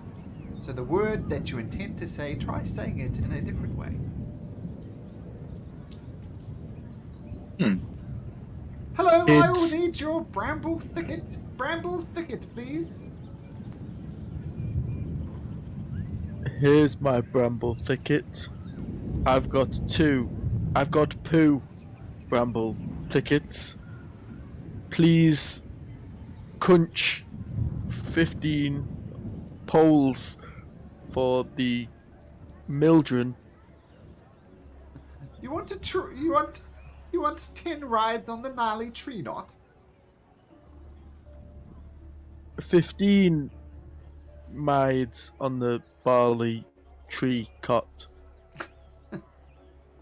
Do you enjoy the riding on the toil and trouble? It's for the children over mare. I'll tell you what I'll do. This guy slaps you on the back and says, "That was a golly good try, my dear bog crow friend. Here, have some tea." And he hands you over a small packet of tea.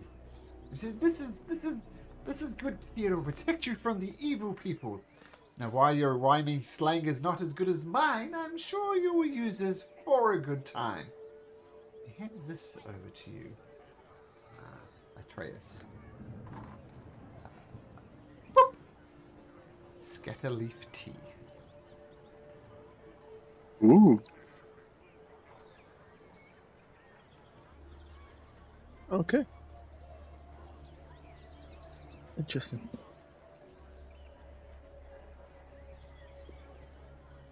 Step this way, dear children. Listen to the sky. A ride on the bubble top is yours to try. Hey, I will need your bramble thicket, please. Well, because there's 15 kids, I'm going to have to hand over both of them. Hey, sorry. Tick, tick, tick, tick, tick, tick, tick, tick, tick, tick. And the next 5, tick, tick, tick, tick, tick, tick. And the children get a free ride on the gnarly tree knot. The toil and trouble gnarly tree knot.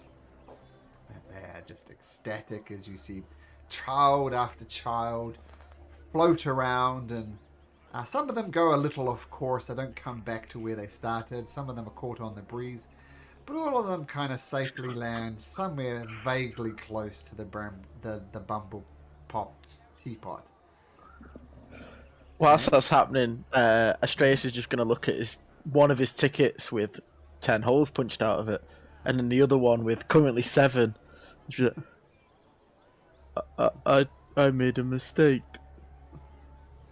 It's okay, Astraeus. We can get more. I also have many tickets. I have full unspent ticket and one nearly spent one. I want to make sure I have 1 unspent ticket by the end of this. I just didn't know at first that we could buy multiple. Ah. Let's see if you can change the mood of this carnival. Bring it back to more neutral grounds. I'm going to say this is going to be a luck thing, but you need to roll a 6 or higher on a d20, Astraeus, and the mood will be lifted. A 6 or higher on a d20 and the mood will be lifted. So every time I roll something else, it's good, and when I roll just a blank d20... Well, let's see. Yeah! There Nice. we go. So that works as well. And I'll click on the button that says Witchlight Mood High. As those offbeat songs and everything comes back into tune and things are better. Well, things are very middling, but middling for the Witchlight Carnival is a lot more joyous. So well done, Astraeus. Can we go get more tickets, please, guys?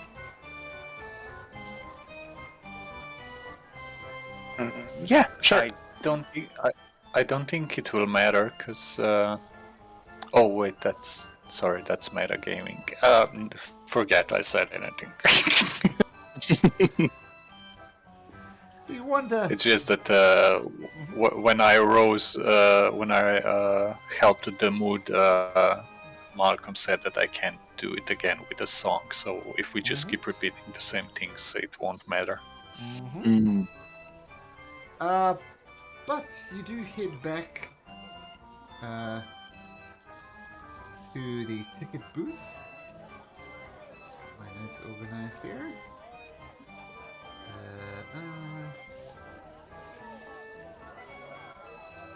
So you head back to the ticket booth, and once again there's an elderly goblin perches behind the ticket counter. Looked at you through the eyeglass, and once again you get a little singe. It's a coon, a little bit of your outfit singes just a little bit. It's a magnifying glass, catches the light just so perfectly, and he holds up his earpiece thing, his big shell, and says, tickets! We need tickets before you can come in! Tickets! And he just puts his mouth right next to it and says, 2 new tickets, please. Sure! What's your name? Estrellas. I didn't ask if you were lost. I asked you what your name was. Speak up, boy! Estrellas. A stray arse! You've lost your donkey! Go to the lost and found! I will head there after I've got my tickets, thank you. I want a ticket! Why didn't you say so? Actually, 2 tickets, please. who are the tickets for? Me. Just you! Well, it's a stray arse, you said? Yes. Actually, someone left you a ticket here already. So if you're indeed a stray arse, then this is for you. And he hands you over a ticket. Someone's bought you a ticket. Oh. That's nice. How about for my other friends? Do they have tickets? What's your other friend's name? Speak up, I can't hear you. Matilda Catclaw. And don't forget Cats! her name. Cats! I go to the Lost and Property, there's a cat there. It's a cat. Is it the big one with wings? He's not lost, but he's lost his cat. Yes, exactly. What's what I said? Kitty cats. Okay. So no tickets for cats, sorry. Go to the Lost Property. Idalux. Does he have one? Tell you what, make a performance check to see how well you can say it looks. To the deaf goblin.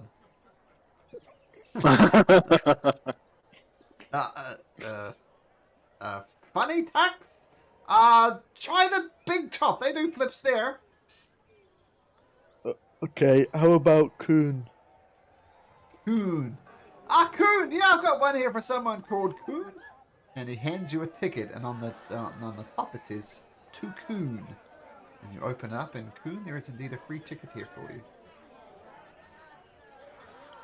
Well, Thank you. Matilda, Do you know who left them for us? I have one for you. Oh,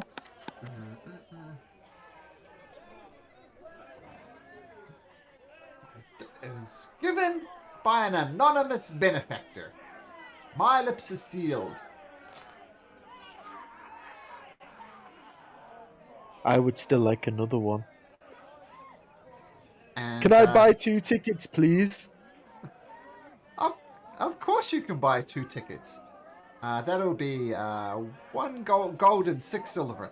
And you notice something interesting, Matilda. He's put down his hearing device and seems to be communicating and hearing with you perfectly normally. 2 tickets, of course. That's 1 gold and 6 silver. Yeah, I'll pay the 1 gold and 6 silver. Okay. That was for me. That was for me. Sorry. Oh, sorry. 1 gold, 6 silver each. Okay. Okay, so if you want 2 tickets, you can. And then he puts this conked shell kind of thing back to his ear and says, sorry, once again, no free tickets for the cats. Go to Lost and Found.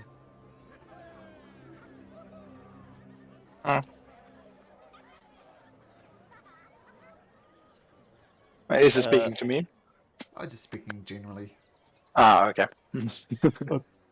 Okay, I have 33 punches to go. That's a lot.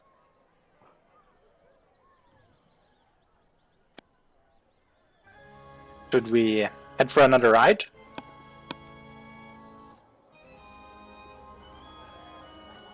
which one? We haven't been to the Pixie Kingdom yet, right? We wanted to go, but I don't think we went. I want to go to the mystery mine. Sure. Let's go there then. Cool. So leaving the goblin with his conch shell to hearing and his spyglass to see, you head over to the mystery mine. And I just say, as we're walking over, I say to Matilda and I go, I think it's because you're naughty that you don't get a free ticket. Oh. Oh, well. But don't worry, I can buy lots for you. Oh, that's so nice. Thank you. Strays, you're so nice. Thank you. Propelled by magic, minecarts laden with fair cows trundle into an opening carved like a dragon in its mouth. The carts reappear moments later on the far side of the attraction, with the passengers expressing a multitude of bewilderment, fear, and excitement. Near the entrance, a male dwarf dressed like a wizard shouts, "Unlock the mysteries of your mind in the mystery mind!" He's got very bushy eyebrows, a pointy hat, and wears a large clockwork contraption shaped like a giant eye.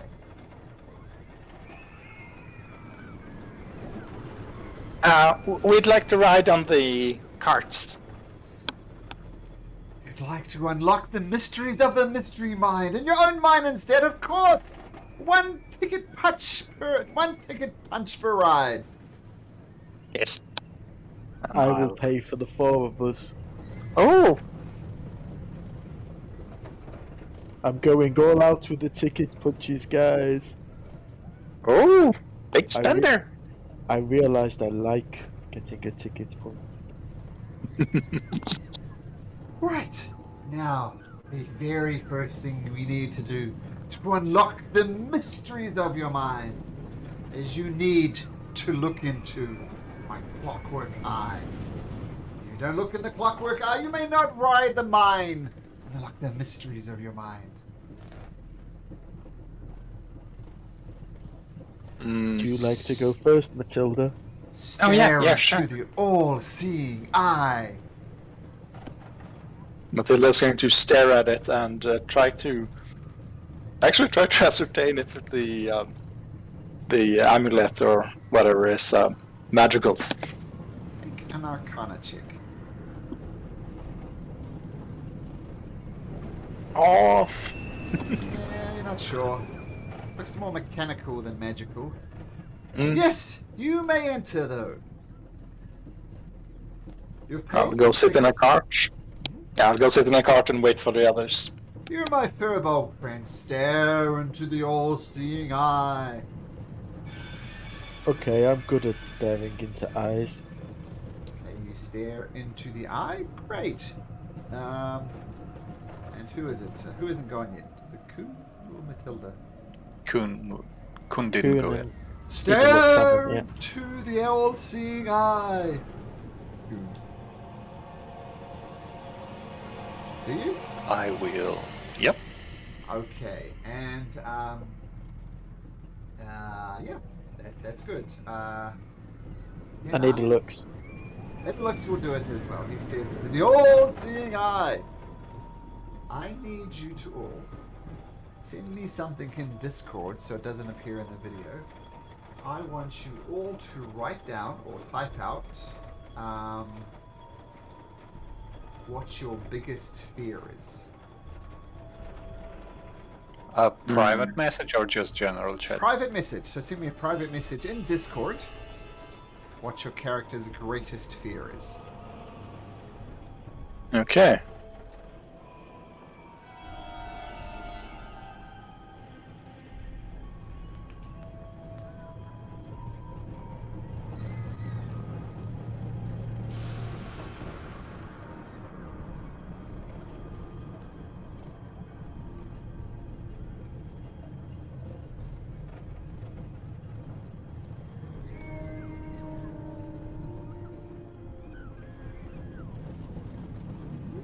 Interesting.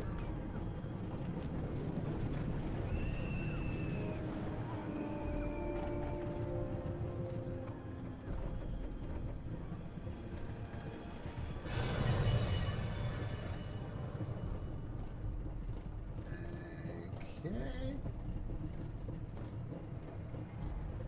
Okay.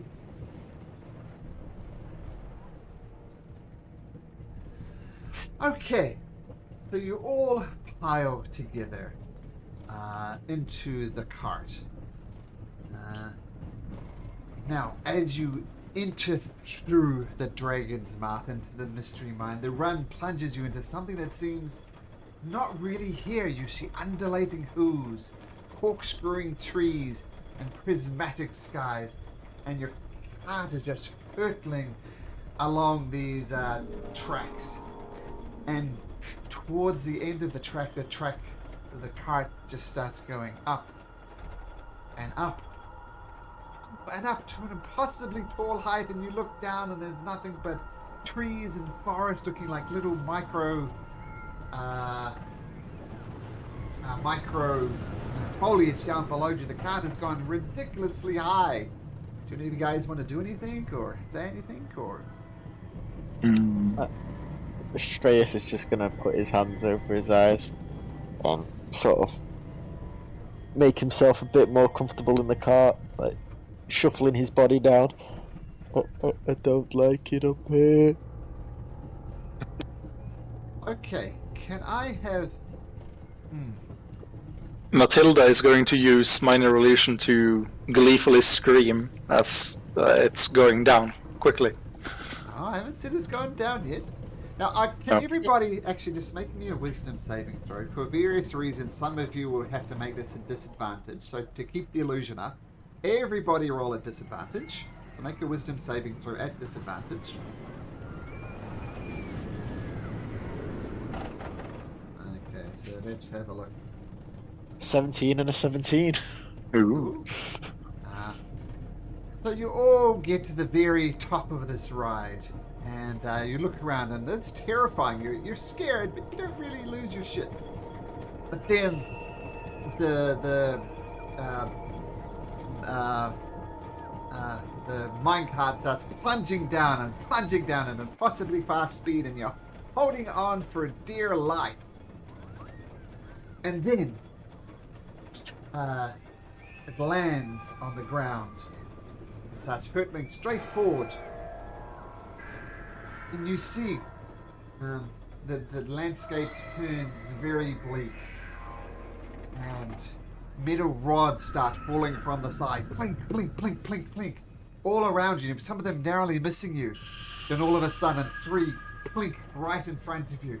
And then plink fall behind you. And they form kind of this lattice of grid. And your cart is completely stopped. You look around for a way out. There is no way out. Try to climb out of the cart. It's impossible to get out of the cart. And you're just trapped here, and the ride stops as well. We'll say Idolix is going along as well. Let me make a wisdom saving throws for that first one. Okay, so Idolix holds the shit together. But you're in some sort of cage, some sort of prison. You're not sure if this ride is even stuck. 5 minutes go by, 10 minutes go by, an hour goes by, and you're still stuck inside this cage, surrounded by kind of plains of nothingness. And you'll make me another wisdom saving throw at disadvantage again, please.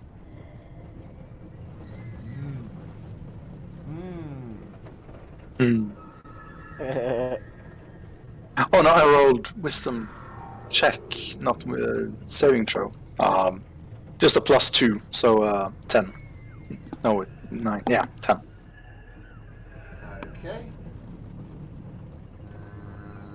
I accidentally rolled advantage, but just It's just flip it around, that's fine. just 18 is the actual result. Okay. Alright.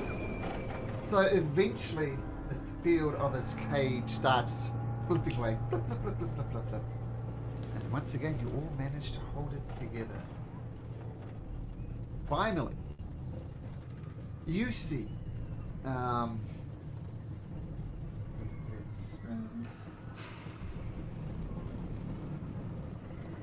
So, at the ride continues on. These planes open up, and you see you enter this like large and big building, and you see running around this building is lots of gnomes, and the gnomes are kind of taking papers from one particular pile, hand it over to the pile of the person next to him, and the person signs the paper, signs them in triplicate, hands another piece of paper off to another goblin, who then double checks it, hands it back to the first goblin, who clarifies their work, who then triplicates it again, passes it off to a fourth goblin, who tallies it off, gives it a final check before putting in one of those pneumatic tubes, and it shoots up. And this scene is just repeated again and again and again. And you look closely, and one of the gnomes looks like Coon, and one of the gnomes looks like Matilda and Astraeus and Idolix. These people are just shuffling papers around, triple checking. It looks all just dreadful, boring. You will make me another wisdom saving throw at disadvantage. It looks like I finally found a job. It's not working for me. Okay, we'll wait for Astraeus. I think I'll just have to click twice. We'll take the first one that comes through. Astraeus, 12. Okay.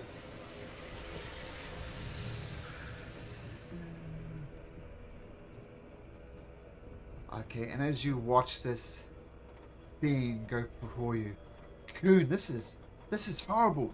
And Scoon, you just start screaming uncontrollably, just in the sheer horror of the scene. And Matilda, this looks even worse for you. You start screaming as well. It looks, you seem to actually quite like this one, so you're chill. And Astraeus is looking terribly at, Cocoon and Matilda just screaming uncontrollably at this truly horrible sight. Guys, it's not so bad paying your way through society. It's so boring!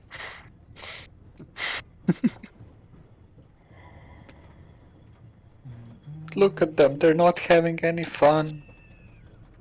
And look at the abominations. They're all hideous. Gnomes That's without me. faces. I know, but the body's all wrong. Not for you. Can we just get out of here? Is there a way to start this cart again? The cart slowly moves through this paper shuffling scene, dreadfully slowly, and eventually it pulls out and you find yourself at the other end of the dragon's mouth. Boom. At the other side. Now, Mr. Coon and Mr. Matilda, can you roll me a d8, please? Yeah. Okay. Okay.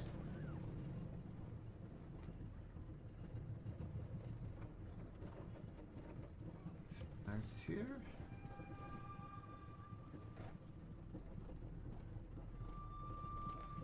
So let me just note this down.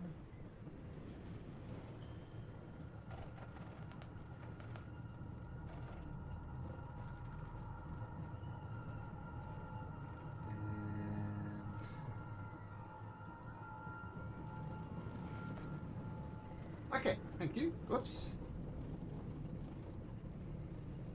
Okay, so well, I won't tell you what that rolls up for, but maybe you'll work it out later. The good news is Astraeus and Idolix. Yes.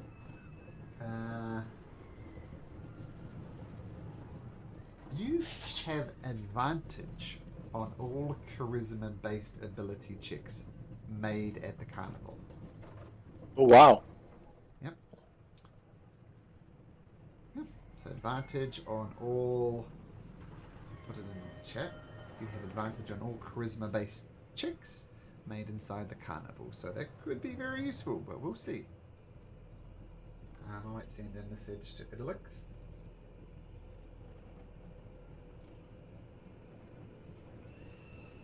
I can't wait till I do all my performances. So who got it? Who got it? Kuhn and it looks. Asteros and Idolux. Oh, okay. Yeah, so Astraeus and Idolix, in other words, made all their saving throws, and I said there was advantages and disadvantages for various reasons. I took that all into account.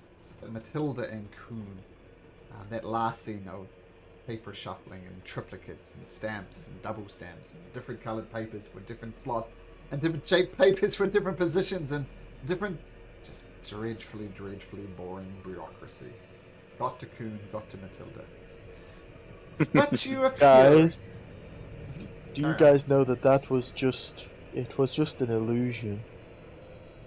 It wasn't real. Really? Looked very real. Or at least it looked very scary, even if it was an illusion. Well, I we went inside of a dragon's mouth and then came out of his bum. I think we're okay. Well, at least we're here now. I'd hate to be that bored like they seem to be. And like not being able to get away from it like we did in the start when we got stuck in the cart. Let's pick another ride to see. Did this one? Yeah. I won't be coming back to this one. It's really boring. Well, it was fun, but really boring. Where would you like to go We next? We have Snail Racing, Pixie Kingdom. We haven't actually checked out the Hall of Illusions, apart from talking to Clowenhoof or whatever his name was. Candlefoot. Yeah, there was the botched marriage proposal at the Hall of Illusions, so there's possibly something to fix up there. They're probably gone now. Yeah, that's true. Or maybe they're stuck there forever. Like those gnomes. Let's go. Let's get out of here. Okay, yes. As we go, I'm just gonna go to the riot guy and go, thank you! I enjoyed that. Glad you did, says the dwarf, still very joyfully in his wizard hat. Looks a little bit odd on a dwarf, but that's fine. Okay, so you start heading, where are you heading towards? Hall of Illusions? I mean, Snail Racing is on the way, so maybe we can check that one. Yeah. Okay, cool. As you pass this booth, this booth here, in fact, this one over here, hear someone, birds of a feather! How about feathers of a bird? Step right up and guess how many feathers festoon this fiendish fowl. It's a guessing game. Not a guessing game, an intelligence game. Oh, I'm smart. And you see the rather sickly bird I put in there. Guess the number of feathers on the bird and win a prize. Your intelligence, I heard you say. Sure. Punch a ticket, take your guess. Okay. Matilda will punch her ticket, use her last of her first ticket. She's not careful with her tickets, but that's Matilda for you. Oh yeah, I got another one though, so yeah. So you see inside there's about 3 of these creatures. And Matilda, make me an intelligence check. Okie. Let's see. Oh yeah. can you say 832? And the guy looks amazed. 832 is exactly right. And he takes these ugly birds to the back of the thing, and you hear some squawking and some slapping sounds, and the birds come back again with a whole different number of feathers on them because you've given away the thing. But congratulations, you win a prize. Roll me a d8, says the DM. Okay. 7. You get a cuddly toy spider. I love it. Even better than a cuddly toy spider, you get a toy spider that does this. Ooh, fancy. Fancy indeed. Who would like to try?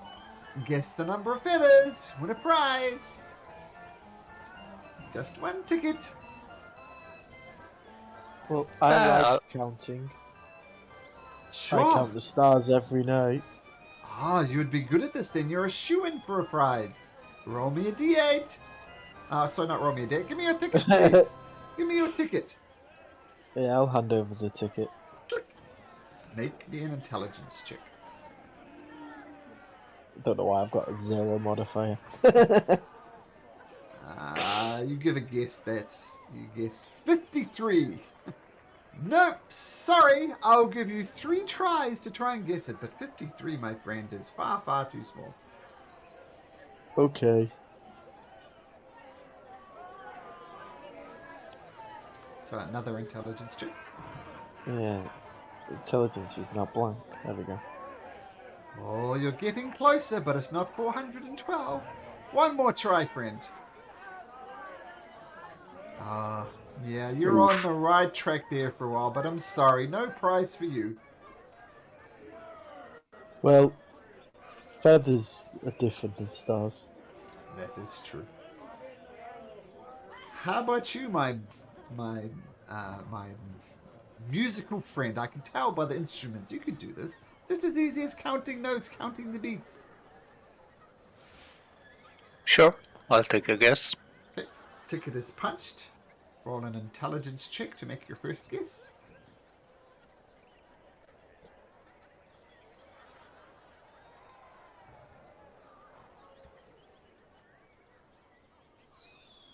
Sorry, the button kept getting away. No problem. Oh, sorry, friend. That's a good guess, but not quite right. No prize for you. Have 2 more guesses if you like.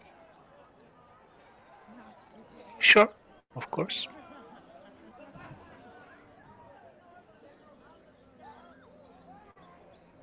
We're getting I worse. know you can do this, Coon.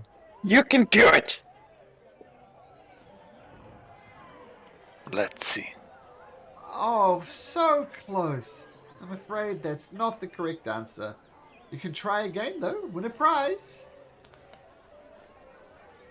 That's okay. It could take a whole year to guess the correct number. Unless you're Matilda, of course. I think we'll have Idlix make a go. So I'll just make 3 intelligence checks for him. Oh, Idlix loses a ticket and he doesn't guess the correct number either. Even with a 17, he fails. How about you, young goblin girl? I can tell you like this spider. Why don't you try again? Play for something else. Okay. Okay. Punch the ticket. Yep, punches a ticket. So 3 intelligent checks. Okie. Oh yeah. Ah, my goodness. Roll me a d8. Let's see. 1. Roll me a d100. Boy. 28. Oh, you already got one of these. Roll again.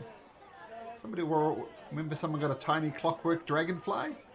Well, Oh yeah. yeah, we'll do a different one. Since somehow you managed to roll the same one. 94. Okay, you get a tasseled... you get a weak magnetic wand. So it's a wand with very, very weak magnetic things. You could like pull a nail towards you, something like that. Fun. The wand, consider your first wand of the campaign. Yay! I've got a wand. Ah, that's true. That's true. But no wands of great Prestidigitation. magical- That is technically a magical wand. That is true. Yep. Okay. Would you like to carry on to Snail Racing? Yeah. Yeah. I think so. Okay, I'm going to say during all this thing, time moves forward ahead a little bit. So you've got a couple of hours before the crowning of the Witchlight Monarch. And of course, and you can do what you like, but it was suggested that you need to either get Mr. Light's weather vane or Mr. Witch's watch. So up to you. Anyway, Snail Racing. Let's just keep going on the rides. Okay. So, we said the easiest way to do it is during the crowning, right? So we shouldn't do it before. And the reason they said that is that's one of the few times that both Mr. Witch and Mr. Light are not together. Yeah. We could sneak into the staff area and get Mr. Witch's clock, or either Mr. Light's wane. But as I remember, I think Mr. Light is a part of the crowning ritual, so Well, could be easier if we could bring the mood up and then grab the wane. But we could just sneak into the staff area and get the clock pocket watch. I would like to be crowned. That's it, I would like to be crowned. Or one of us would... Or one of us, so then we've got a chance with Mr. Light. Indeed. Mr. Witch keeps it in his pocket. And we're not thieves. The grandstand next Except to that still Sorry, on. this. Well, if we steal the pocket watch, it won't be noticed right away, hopefully. But if we steal the cane, that will be noticed immediately. Can I we mean, not make something as that far looks as- like the cane? I can make an illusion. Yeah, but he'll notice that. Or maybe we could make another cane, and I can cast what was it? Distort value, and make it look like the actual cane. Like make it more colorful and everything. That's possible. Is anyone good with woodworking or like making canes and wands and similar? Because we'd have to make it pretty similar for him not to notice that it was swapped. True. I'm good at mending things, but not making things. Yeah.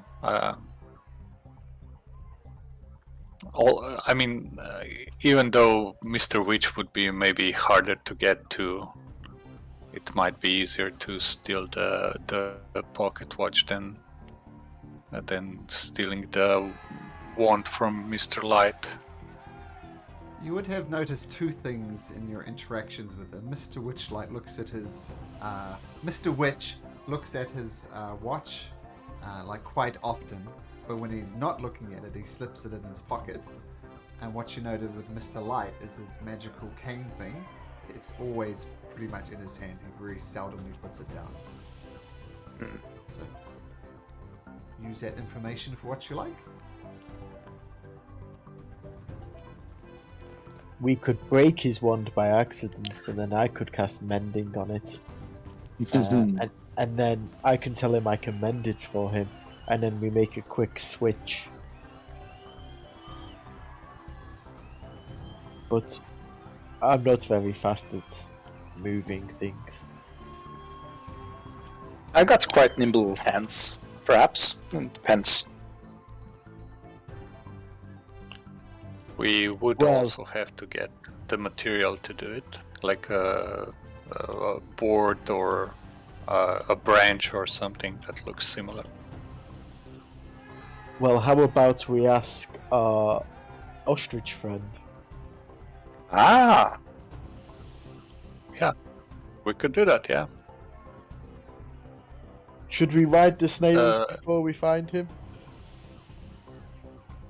Yes. Sure. I think it'll go slow enough for us to get some more ideas on how to do that.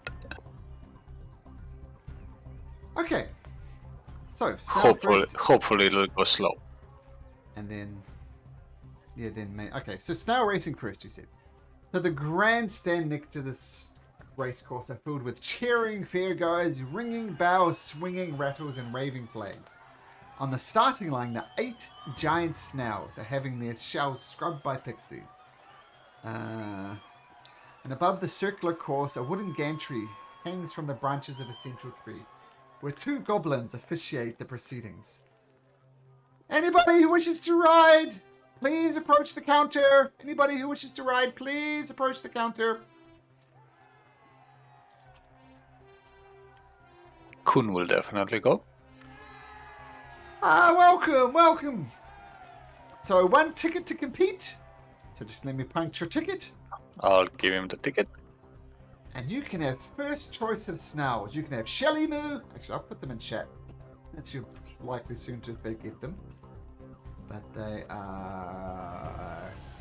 So you can ride on Shelly Moo, Nimblefoot, High Road, Quickly, Flower Flash, Wizzy, Breakneck, or Queen's Majesty. Queen's Majesty, please. Queen's Majesty. Okay, so you're taken over to this giant snail. The Queen's Majesty is pretty much just in black. It's looking good, and you get ready for the race. Anybody else? Riders, step forward, please. Step forward. Due to go in 1 minute. Me. Okay, 1 ticket, please, miss. There we go. And who would you like to ride? Breakneck. Sorry, Queen's Majesty is not available. Or you can pick a favorite color. It's pink, blue, purple, green, yellow, orange, red. Could Matilda use her keen eyes to try to ascertain which of them is actually quicker than the others? Sure. Make a perception check. Ooh. Oh, okay. You think Shelly Moo, the first one, could be a bit quicker. Yeah, I'll point at Shalamu. I'll take that one. Okay. And you imagine have to use a bit of a step ladder to get up there, Matilda, but that's fine. What about you, Furbolg? Furbolgs are the riders of the forest. I've seen many of you riding on horses. Complete lie. Furbolgs never ride on horses. So snails will be no problem for you whatsoever. Step right up. I would like to ride, yes. Who would you like to ride? Nimblefoot, High Road, Quickly, Flower Flash, Wizzy, or Breakneck? Which one's the purple one? The purple one is High Road. High Road it is. Stress is on High Road. And I'm gonna say Idlux chooses Flower Flash. Okay, and then some other people come up and randomly get on there.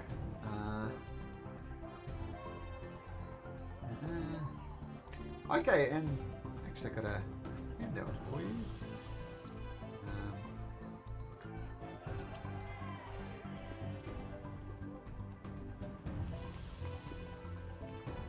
Okay, this is what the giant snail races look like.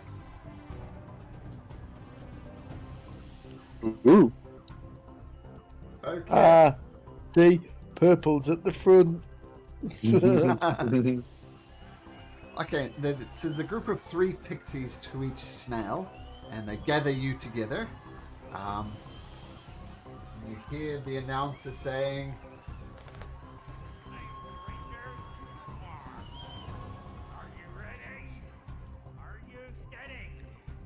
Yes.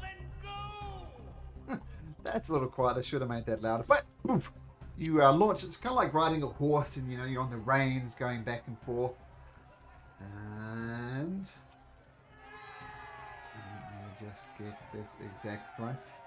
So the snail races start boom, hurling into the road. So the first thing. Okay, so to start off, boom. Actually, I'm going to have to keep these in multiple windows so I can keep track of everything. Okay, can we start off with not Idlux. We'll go through it in order here. So Matilda, roll me a d8.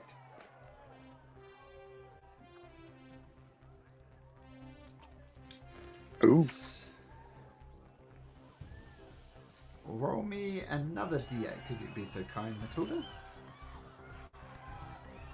7. So as you're going aside, you notice there's a human riding on breaknecks in the red one. And there's a head. And he turns around and says, I'm going to win this. I'm going to win this. But then his saddle completely flips off the other side. And he falls off the thing. And he's now... The snail is taking off ahead of him. And he's running frantically behind him. His saddle has fallen off.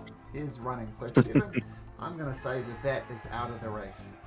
Now, can everybody make me an animal handling check, please?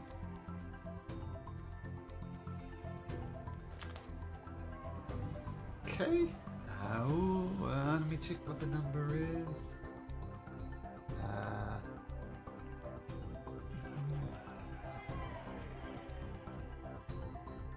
Okay, so you all managed to successfully negotiate, and with that animal handling check, Hoon, you just make it. You pull ahead. Astraeus, Idlix, and Coon are all out at the front. Let's see if anybody else is joining here. I just need to roll a d20. 1, 2, 3. 1, 2, 3 times. So let me just do that. Oh, very even race. So you all get a little bit more boomph out of your steed, but everybody is more or less neck and neck as you run along here. Let's go next to Atreus. Can you roll me a d8, please? 5. Okay, roll me another d8. Roll me another d8.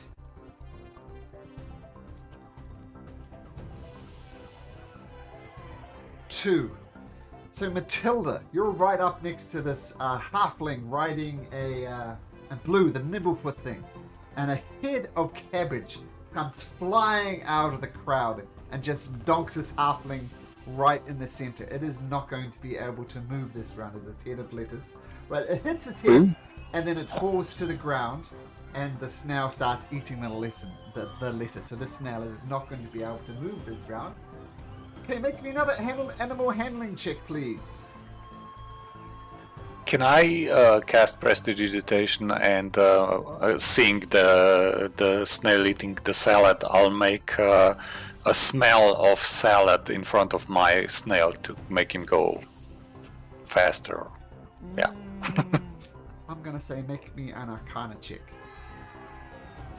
And if you want to do it stealthily, make me a stealth check. Sleight of hand or stealth? Sleight of hand, sorry, sleight of hand. Okay, so with the crowd of the excitement, they don't notice you casting it, but on the other hand, the snail is not really inspired by the smelly cabbage. Edilux is doing this very well, and he carries on. Animal handling.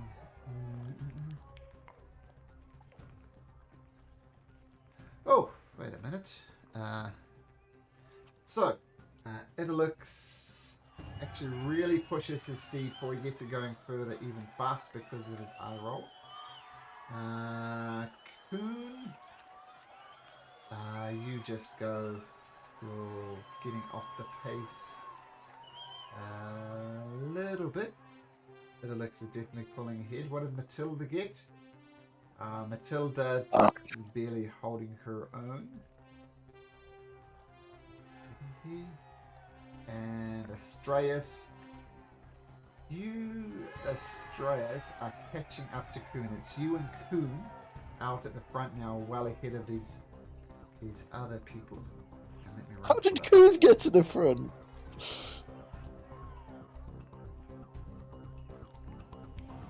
Did I say Coon? Magic. Oh, wait a minute. No. Isn't Idlux? Sorry, let's have a look. So, Idylux definitely is ahead at 190. Astraeus is up there with him. Sorry, Coon. I might have said Coon by mistake. Coon is... Yeah, so let me just roll for these guys. So, when Ooh. So this is the standings. Out front,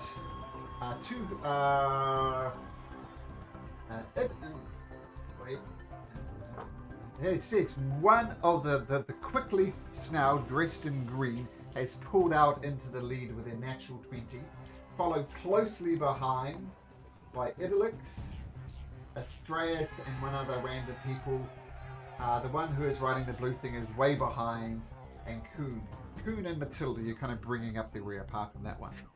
But the Snail race is on. The race is not over yet. Let's go next to Idylix. Roll me a d8. He's not here. Oh, sorry. He's not here. Coon, roll me a d8.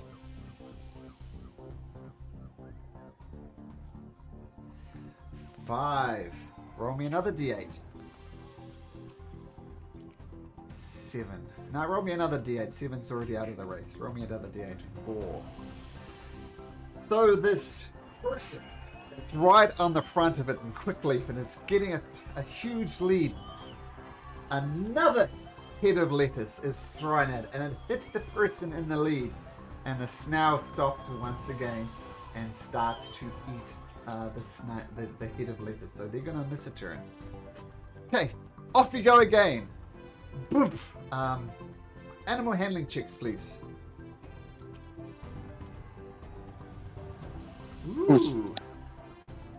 Let's start with Coon.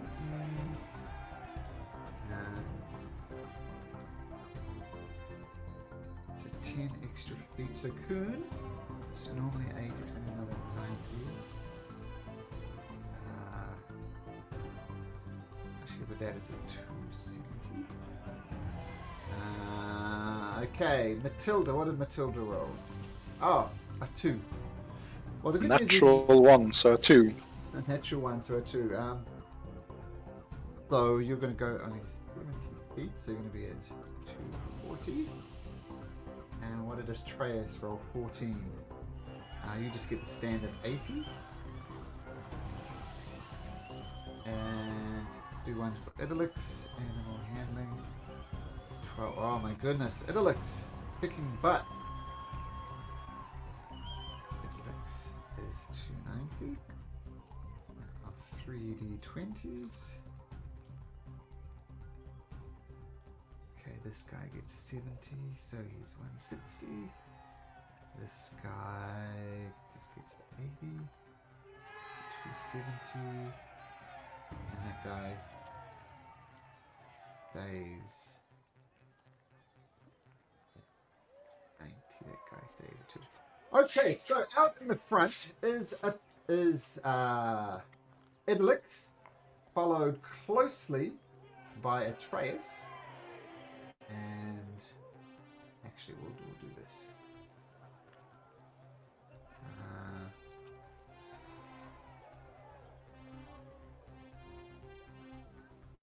I'll do this.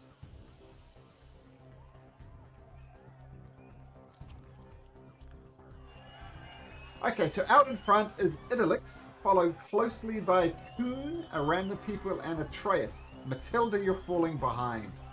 So, Idylix, Kuhn, and Atreus are neck and neck with Matilda falling behind and some of the other ones further behind. Okay, let's go back to the top. Actually, I've redone the order, but Matilda, can you roll me a d8, please? Yep. 3. Okay, this time, no lettuces, no tripping, nothing. So nothing of note happens. So once again, roll me an animal handling check.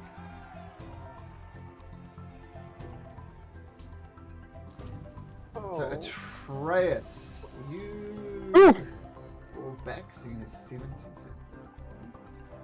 Okay, Kuhn, you just get the standard 80, so you're 50. Matilda, you get 90 feet on it, so you go to 330.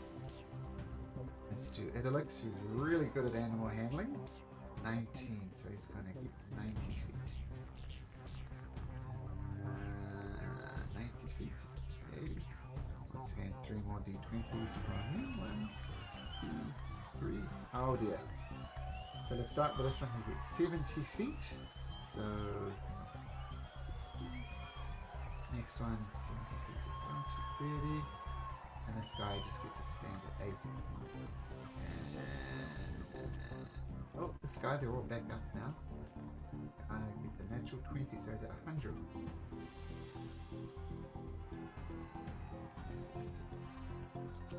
Okay, at the end of this race, Idylix is still out in front, but 20 feet behind him is the orange horse Wizzy. Further 20 back from that is Kuhn, and 10 back from that is Atreus, and 10 back from that is Matilda, and then the also-rans. Okay, getting close towards the end of the race now. This is going to be the last round we do this. So, let's have Atreus roll me a d8 to see what complications happen. 6, Pippin had a 6. Okay, roll me a d8, Atreus. 1. Matilda, people are cheering for you. Say, come on! Go, go, go, Shelly Moo! Shelly Moo, go, go, go! And you get a bonus 20 feet of movement this turn. Oh. Taking that into account. Now, for the final time, everybody make me an animal handling check. Idylix. Oof. Idylix is going to take some catching, so Idylix 90 or 70. Matilda, that cheering kind of gets offset when you stumble. Poon, same thing for you. Even without the cheering. Matilda was too busy. She stood up and started bowing. And then we get Australis. Yeah, maybe. And Australis did quite well, so it's going to get 90. Where's Australis here? So 430. I don't think anybody can catch Idylix, but let's see, just in case. Okay, so they get 80, so 240. 18. Oh, one more. 17, so 70. Oops. 360 and 420.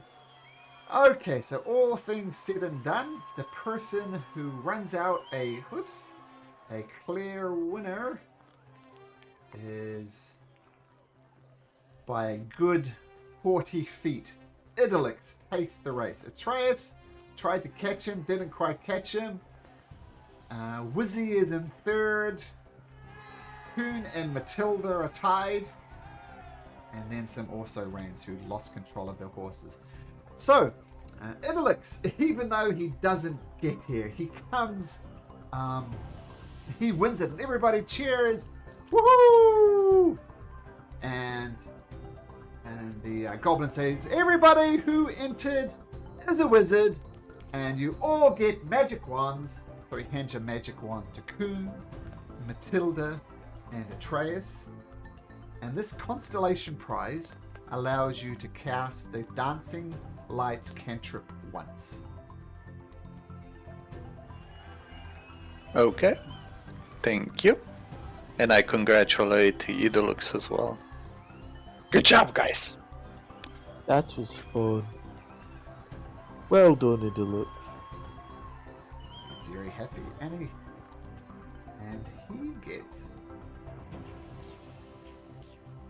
he gets a potion of advantage, which does this. Ooh. Send a message to Idolix as well.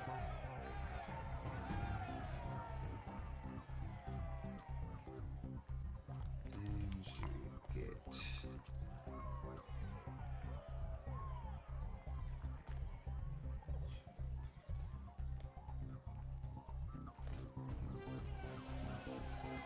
God, he's not even here, and he's got a potion on advantage and advantage on every charisma check in the carnival.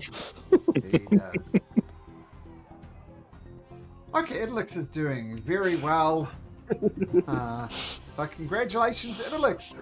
He had a +6 to his animal handling check, which helped a lot. Okay, congratulations, racing on the Snail Racing. What else would you like? So Kroon, considering you said you'd take some time to think, have you thought about ways to get this won?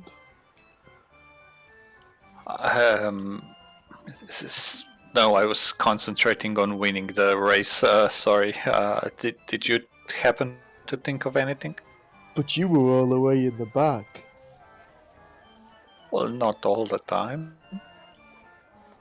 The only thing that comes to mind is disguising myself, but they said that the Kenko cattle steam said that they see through illusions when you pass to the staff area, so that's not a good idea, I think. Oh, Maybe we could. Disguises as well. Yeah, but it would have to be a physical, not a magical disguise, I think. Matilda, Maybe they can detect illusions. Yes? why don't you talk into that hair and get our ostrich friend to come back? Okay, I'll send him a message to meet us behind the Hall of Illusions. And, So this is how exactly does your walkie-talkie work? Can you bring up that description again, please? yes. Let's see, features and traits. There it is. So I'll do a telepathic message. I hope he's within 10 miles, I suppose he is. And I'll say, we're thinking of a plan. Could you meet us behind the Hall of Illusions? Okay, so it's a one-way communication. Bring snacks. Right? You can't actually reply back. Okay, so I guess you leave the Snail Racing. Alex walking with a little bit more pride than the rest of you, and you walk around. I thank the guys again. Thank you. You're welcome. Come again. Can I just ask, were they actually fast or were they slow? They were quite slow. Like they weren't. Right. I mean, you see the size of the track here, right? It took them entire time to get around that track. So very Just slow. once. Just one. Okay. And Matilda, I was giving you a +1 advantage for your snail. That didn't amount to much, unfortunately, which is slightly faster, but it was a good eye. Yeah. That's okay. And One of us won, anyway. right, there you went. And oops, behind the Hall of Illusions. So you go behind the illusions, and eventually you see a tall, elegant elf woman with flowing robes approach you, and using Kettlestein's distinctive voice, it says, "Oh, yes, it's me, Kettlestein. What's you said you had a plan?" Yeah, I think so. What were you guys thinking? We need a fake wand that Mr. Light has.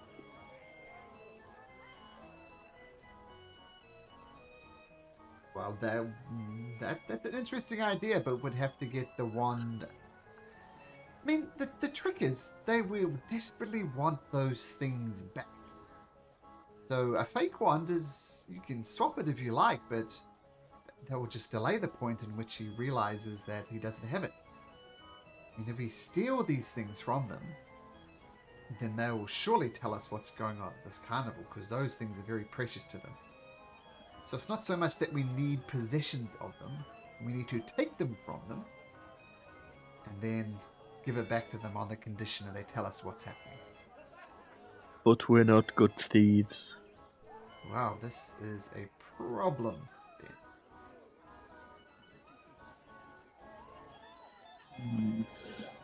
I'm quite stealthy though, but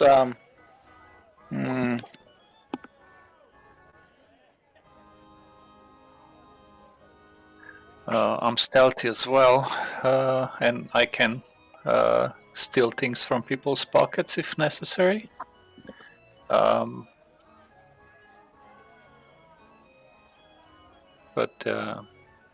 I'm not sure. I'm not sure how to actually approach either of them.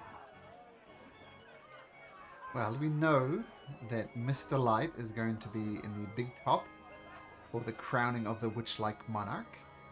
We know that Mr. Witch is going to be somewhere in the staff area.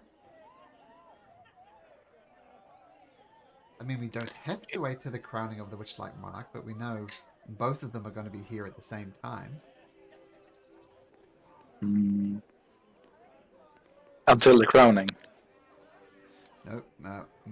Mr. Light likes to be in the spotlight. He will be there the entire time. But I guess once the crowning has happened, the event will be over. Then Mr. Light will retire. But there'll be a spotlight, and he'll enjoy being in the spotlight. Mr. Witch isn't like that. He's a quiet guy. He runs this place like a clock. I think we should do it after the crowning, whilst he's walking back. Because if we do it at the crowning, we've got loads of people that will see. But is the crowning happening at the big top tent or at the staff area? Big top tent. Okay.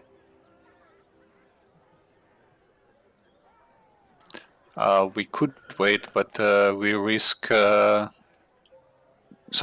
hold on. Are we going for Mr. Light or Mr. Witch? Which one? I think Mr. Witch would be the easier one. But I think we just Mr. have to Light find a would be way more to- likely to tell us things.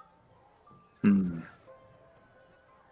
Light's scarier though, and more prone to fits of violence. I guess that depends on the mood of the carnival. I mean, when people are sad, he gets angry, but if we make people happy, he'll be in a better mood. Yeah. If we make the mood better, we could go for Mr. Light, but unless we can get it, really happy, I think we should go for Mr. Witch. We just have to find a way to sneak into the staff area, find some way of some missing hole in the branches or something. Yeah, I was gonna ask that. Kettle's team, did you notice any passage through the hedge into the staff area? Or No. is it sealed tight?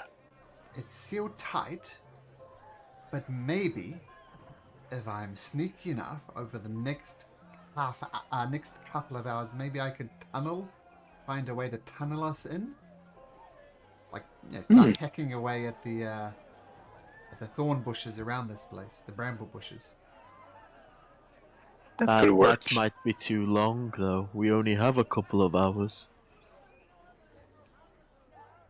I'm open to suggestions. I mean, there is this rather large tree. We could climb the tree and fall down into there. How tall is the hedge? Let's say 10 feet tall. It is 10 feet tall. Shouldn't be too difficult. Yeah, I mean, there's 5 of us, we can make a pyramid, and one person climbs over. At least one person. But then they're on their own. I mean, yeah, or they can help the others climb over from the top. And if you guys have some rope, Oh, I take it back. Sorry, it's a 20-foot high, 5-foot wall, thick wall of thorns. 20-foot high, 5-foot wide. and the tree, how tall is that? Say 40 feet. Yeah, might be a bit dangerous unless we have some way to get down safely. I mean, if anyone has a rope, we can tie it to the top of the tree and then climb down. Does anyone have a rope? Oh, nope. Yeah, I think. Oh. It will be... Yeah, I have 50 feet of hempen rope. I mean, the other option we could do, we have to try and be stealthy about it, but we could push through the wall of thorns. It would get cut up quite badly, but it would be possible. I don't think so. I'd rather stay away from thorns. But maybe, well, I'm pretty good at disguising myself, not just magically, but like with makeup and stuff. And I have some costumes. Maybe I could make something similar that would make me look similar to Mr. Light, and then pretend I'm him and get close to Mr. Witch. I mean, we can all approach him, but I could introduce you as my guests or something. He already knows us. Yeah, but Mr. Light will be in the tent and will be inside. I don't know. It's an option. Oh, except I'm proficient with the disguise kit, but I don't have a disguise kit. Oh no, sorry, I do have it. I have a disguise kit. Cool. Oh. So I can disguise myself. Cool. I'm just putting it out there. So there's an option for me to disguise myself as some other. I don't even have to be Mr. Light. I can be like what was it, Burley or someone else that we met at the carnival. That's true. I think we should ask Candlefoot to take us into the back to see his home or something like that. We did give him his voice back. Yeah, that's not a bad idea. Maybe just him returning a favor. That's cool. Wanna go look for him? See if he would be up for that? Yes, but what do we actually say? If we ask him to take us to the back, he's gonna know it's a bit suspicious. I mean, we can go and ask him, and he's just around the corner. Yes, okay. Maybe I could just ask him to pose for me while I create a costume that looks like him. That is true.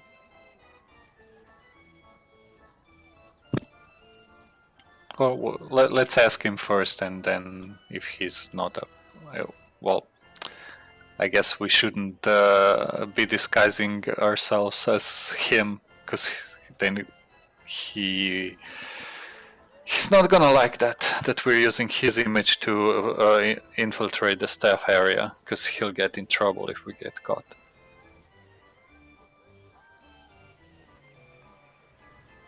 Yeah. How big is the tree friend that we knew? You know, the stoner tree. Northwood? Northwind? North something. Let me look him up. North wind. Is Northwind. So Northwind.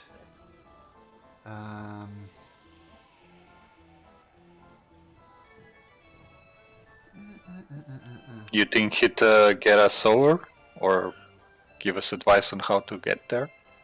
He might be able to get us over as well. But the only true friends that we've actually made are Candlefoot and Palasha. Northwind could get you. He's not quite 20 feet tall. He's just a young sapling as such. He's about 15 feet tall.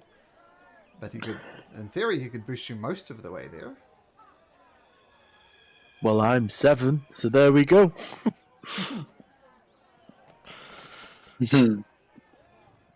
But it's getting back down. Maybe I could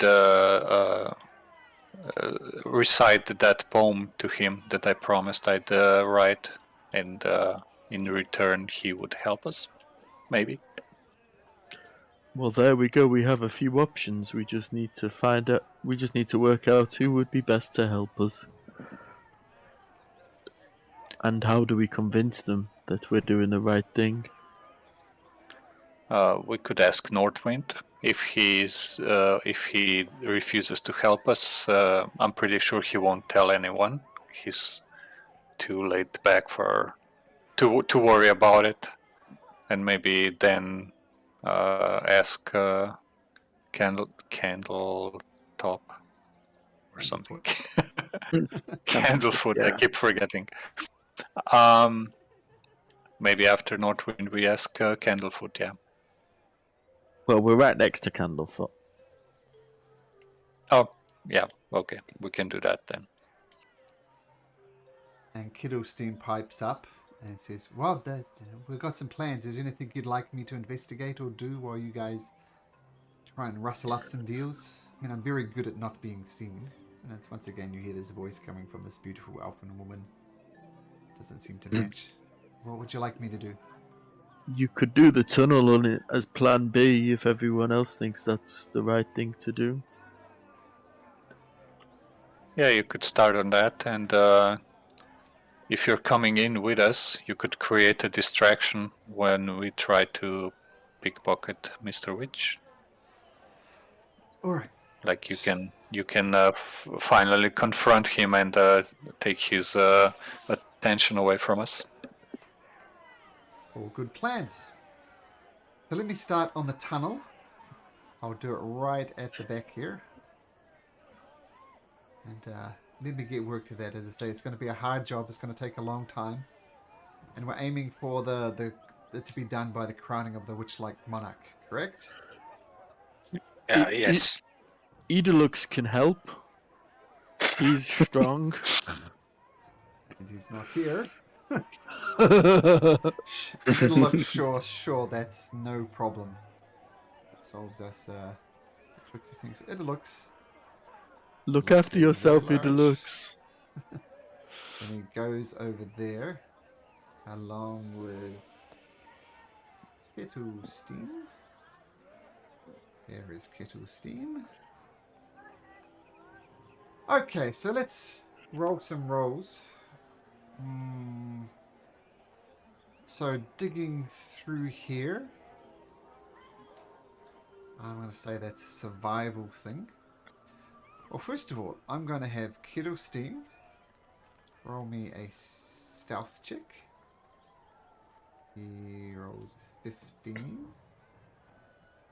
It looks on his stealth check. Oh, wow. He rolls a 7. Oof. And we'll resolve what happens as a result of that.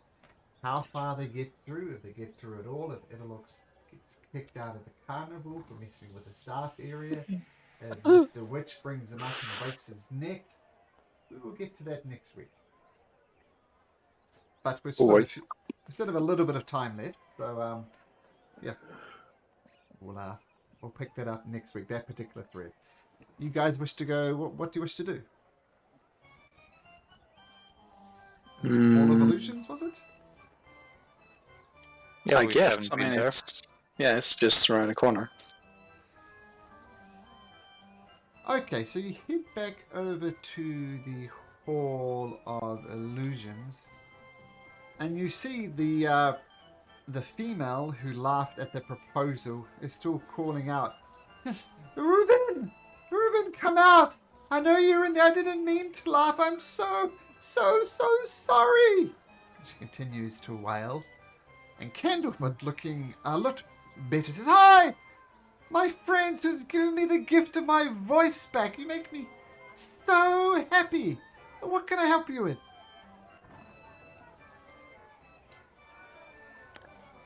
Just Hey, Tracy's just gonna look at Coon. Yeah. Hey, Candlefoot. We have something to ask you, but it might we might need to talk in a more private surrounding. Do you have like a room here or something where we could talk? Sure. And he takes you to a little side area, which is the admin sort of area of the half Hall of Illusions. Yes, what is it? Well, see, we are planning a little prank on the staff here, and we need to get into the staff area. Would you have any suggestions on how we could do that? Make me a deception check. Because you're not playing a track prank on them. Why don't I have this advantage on charisma checks? Oh, that's true. And with your +6, this is kind of your jam. But with a 2 on the dice, Yeah. look, I'll use DM's inspiration. No, I won't use it. Might Look. need it later. the staff area is strictly off limits. If you want to play a prank on anybody, that's fine. Just don't do it in the staff area. What goes on there that it's so off limits? It's our home. Would you like people coming in and out of your home all types of hours of the day and poke you to see if you do tricks when you're just tired and want to have a day off? No, every place needs a private. It's our home. The carnival is our place of business and the staff area is our home. So I appreciate what you did, but please, no jokes inside the staff area. What would be the consequences, though?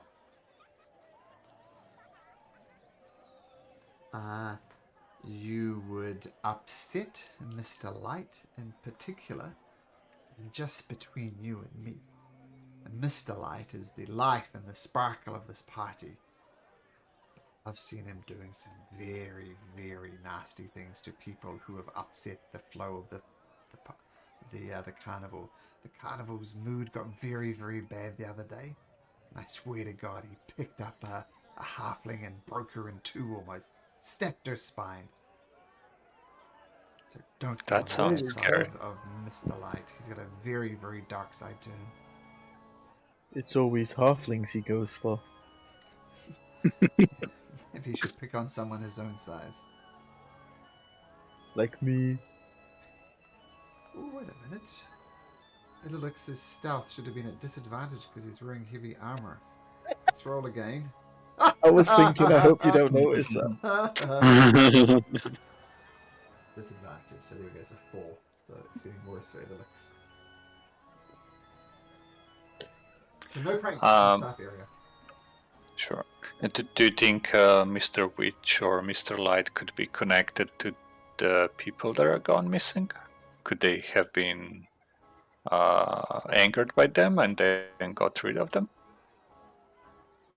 The people, I mean, it doesn't happen very often, but when Mr. Light does get upset, he does go to extreme violence, and it's not pretty. But those things are quickly dealt with bribes to people to stop them reporting the murder to police and the authorities and things like that. They know something about why the people are going missing, I think, but I don't know what it is. Only we had a way of making them talk, but they're tight-lipped. Well, you know that prank I mentioned? We're actually investigators. We were hired to find out what's behind the disappearances. That's why we need to get in. Who hired you? And that's client strict client confidentiality, or what's it called? I can't tell you, but there's been a lot of people missing, and some people that miss those people want to get them, want to have them found. Make another deception check. Nobody hired you. Technically, a few people have. They're just not paying us.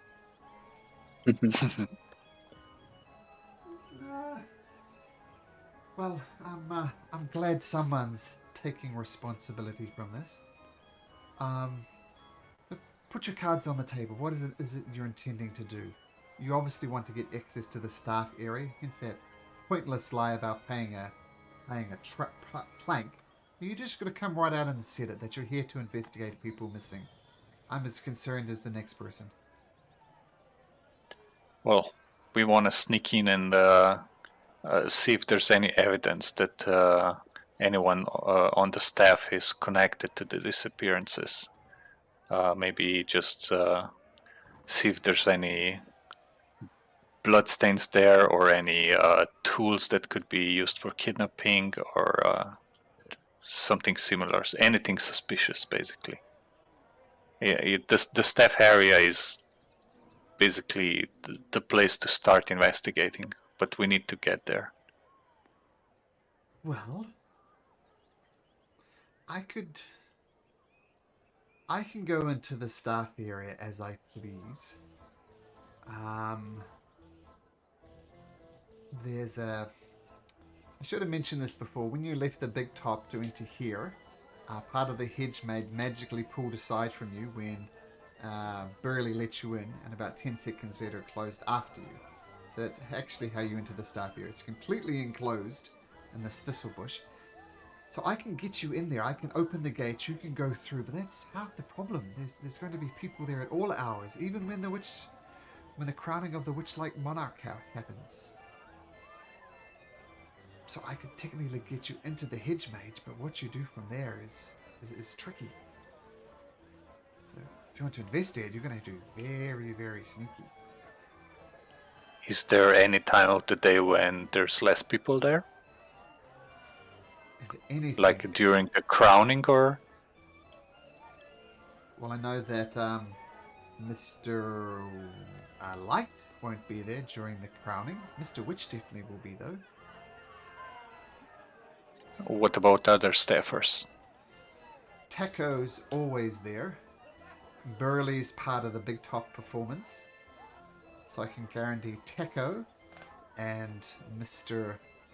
Witch will be there during the big crowning of the Witchlight monarch. Could you tell us something about Taco? Does he have any weaknesses or something we can exploit?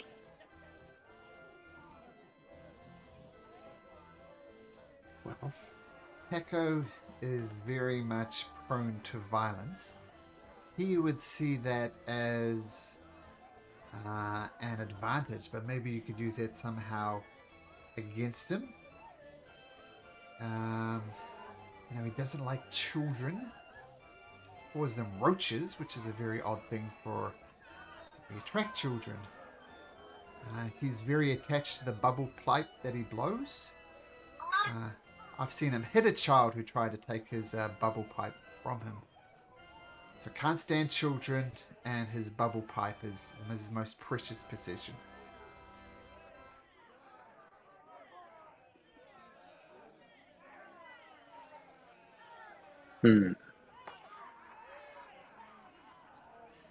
Well, As you ponder this question, feel free to keep pondering. But I need to pick up some children, so I need to dash. Okay. Nice chatting with you guys as always, and Yeah. we'll see you next week. Hopefully, well, Alex did say he'd be back, so that'll be good. Okay, take care, guys. Yeah, he might be back and then thrown out of the carnival. We shall see. We shall see. Okay, guys.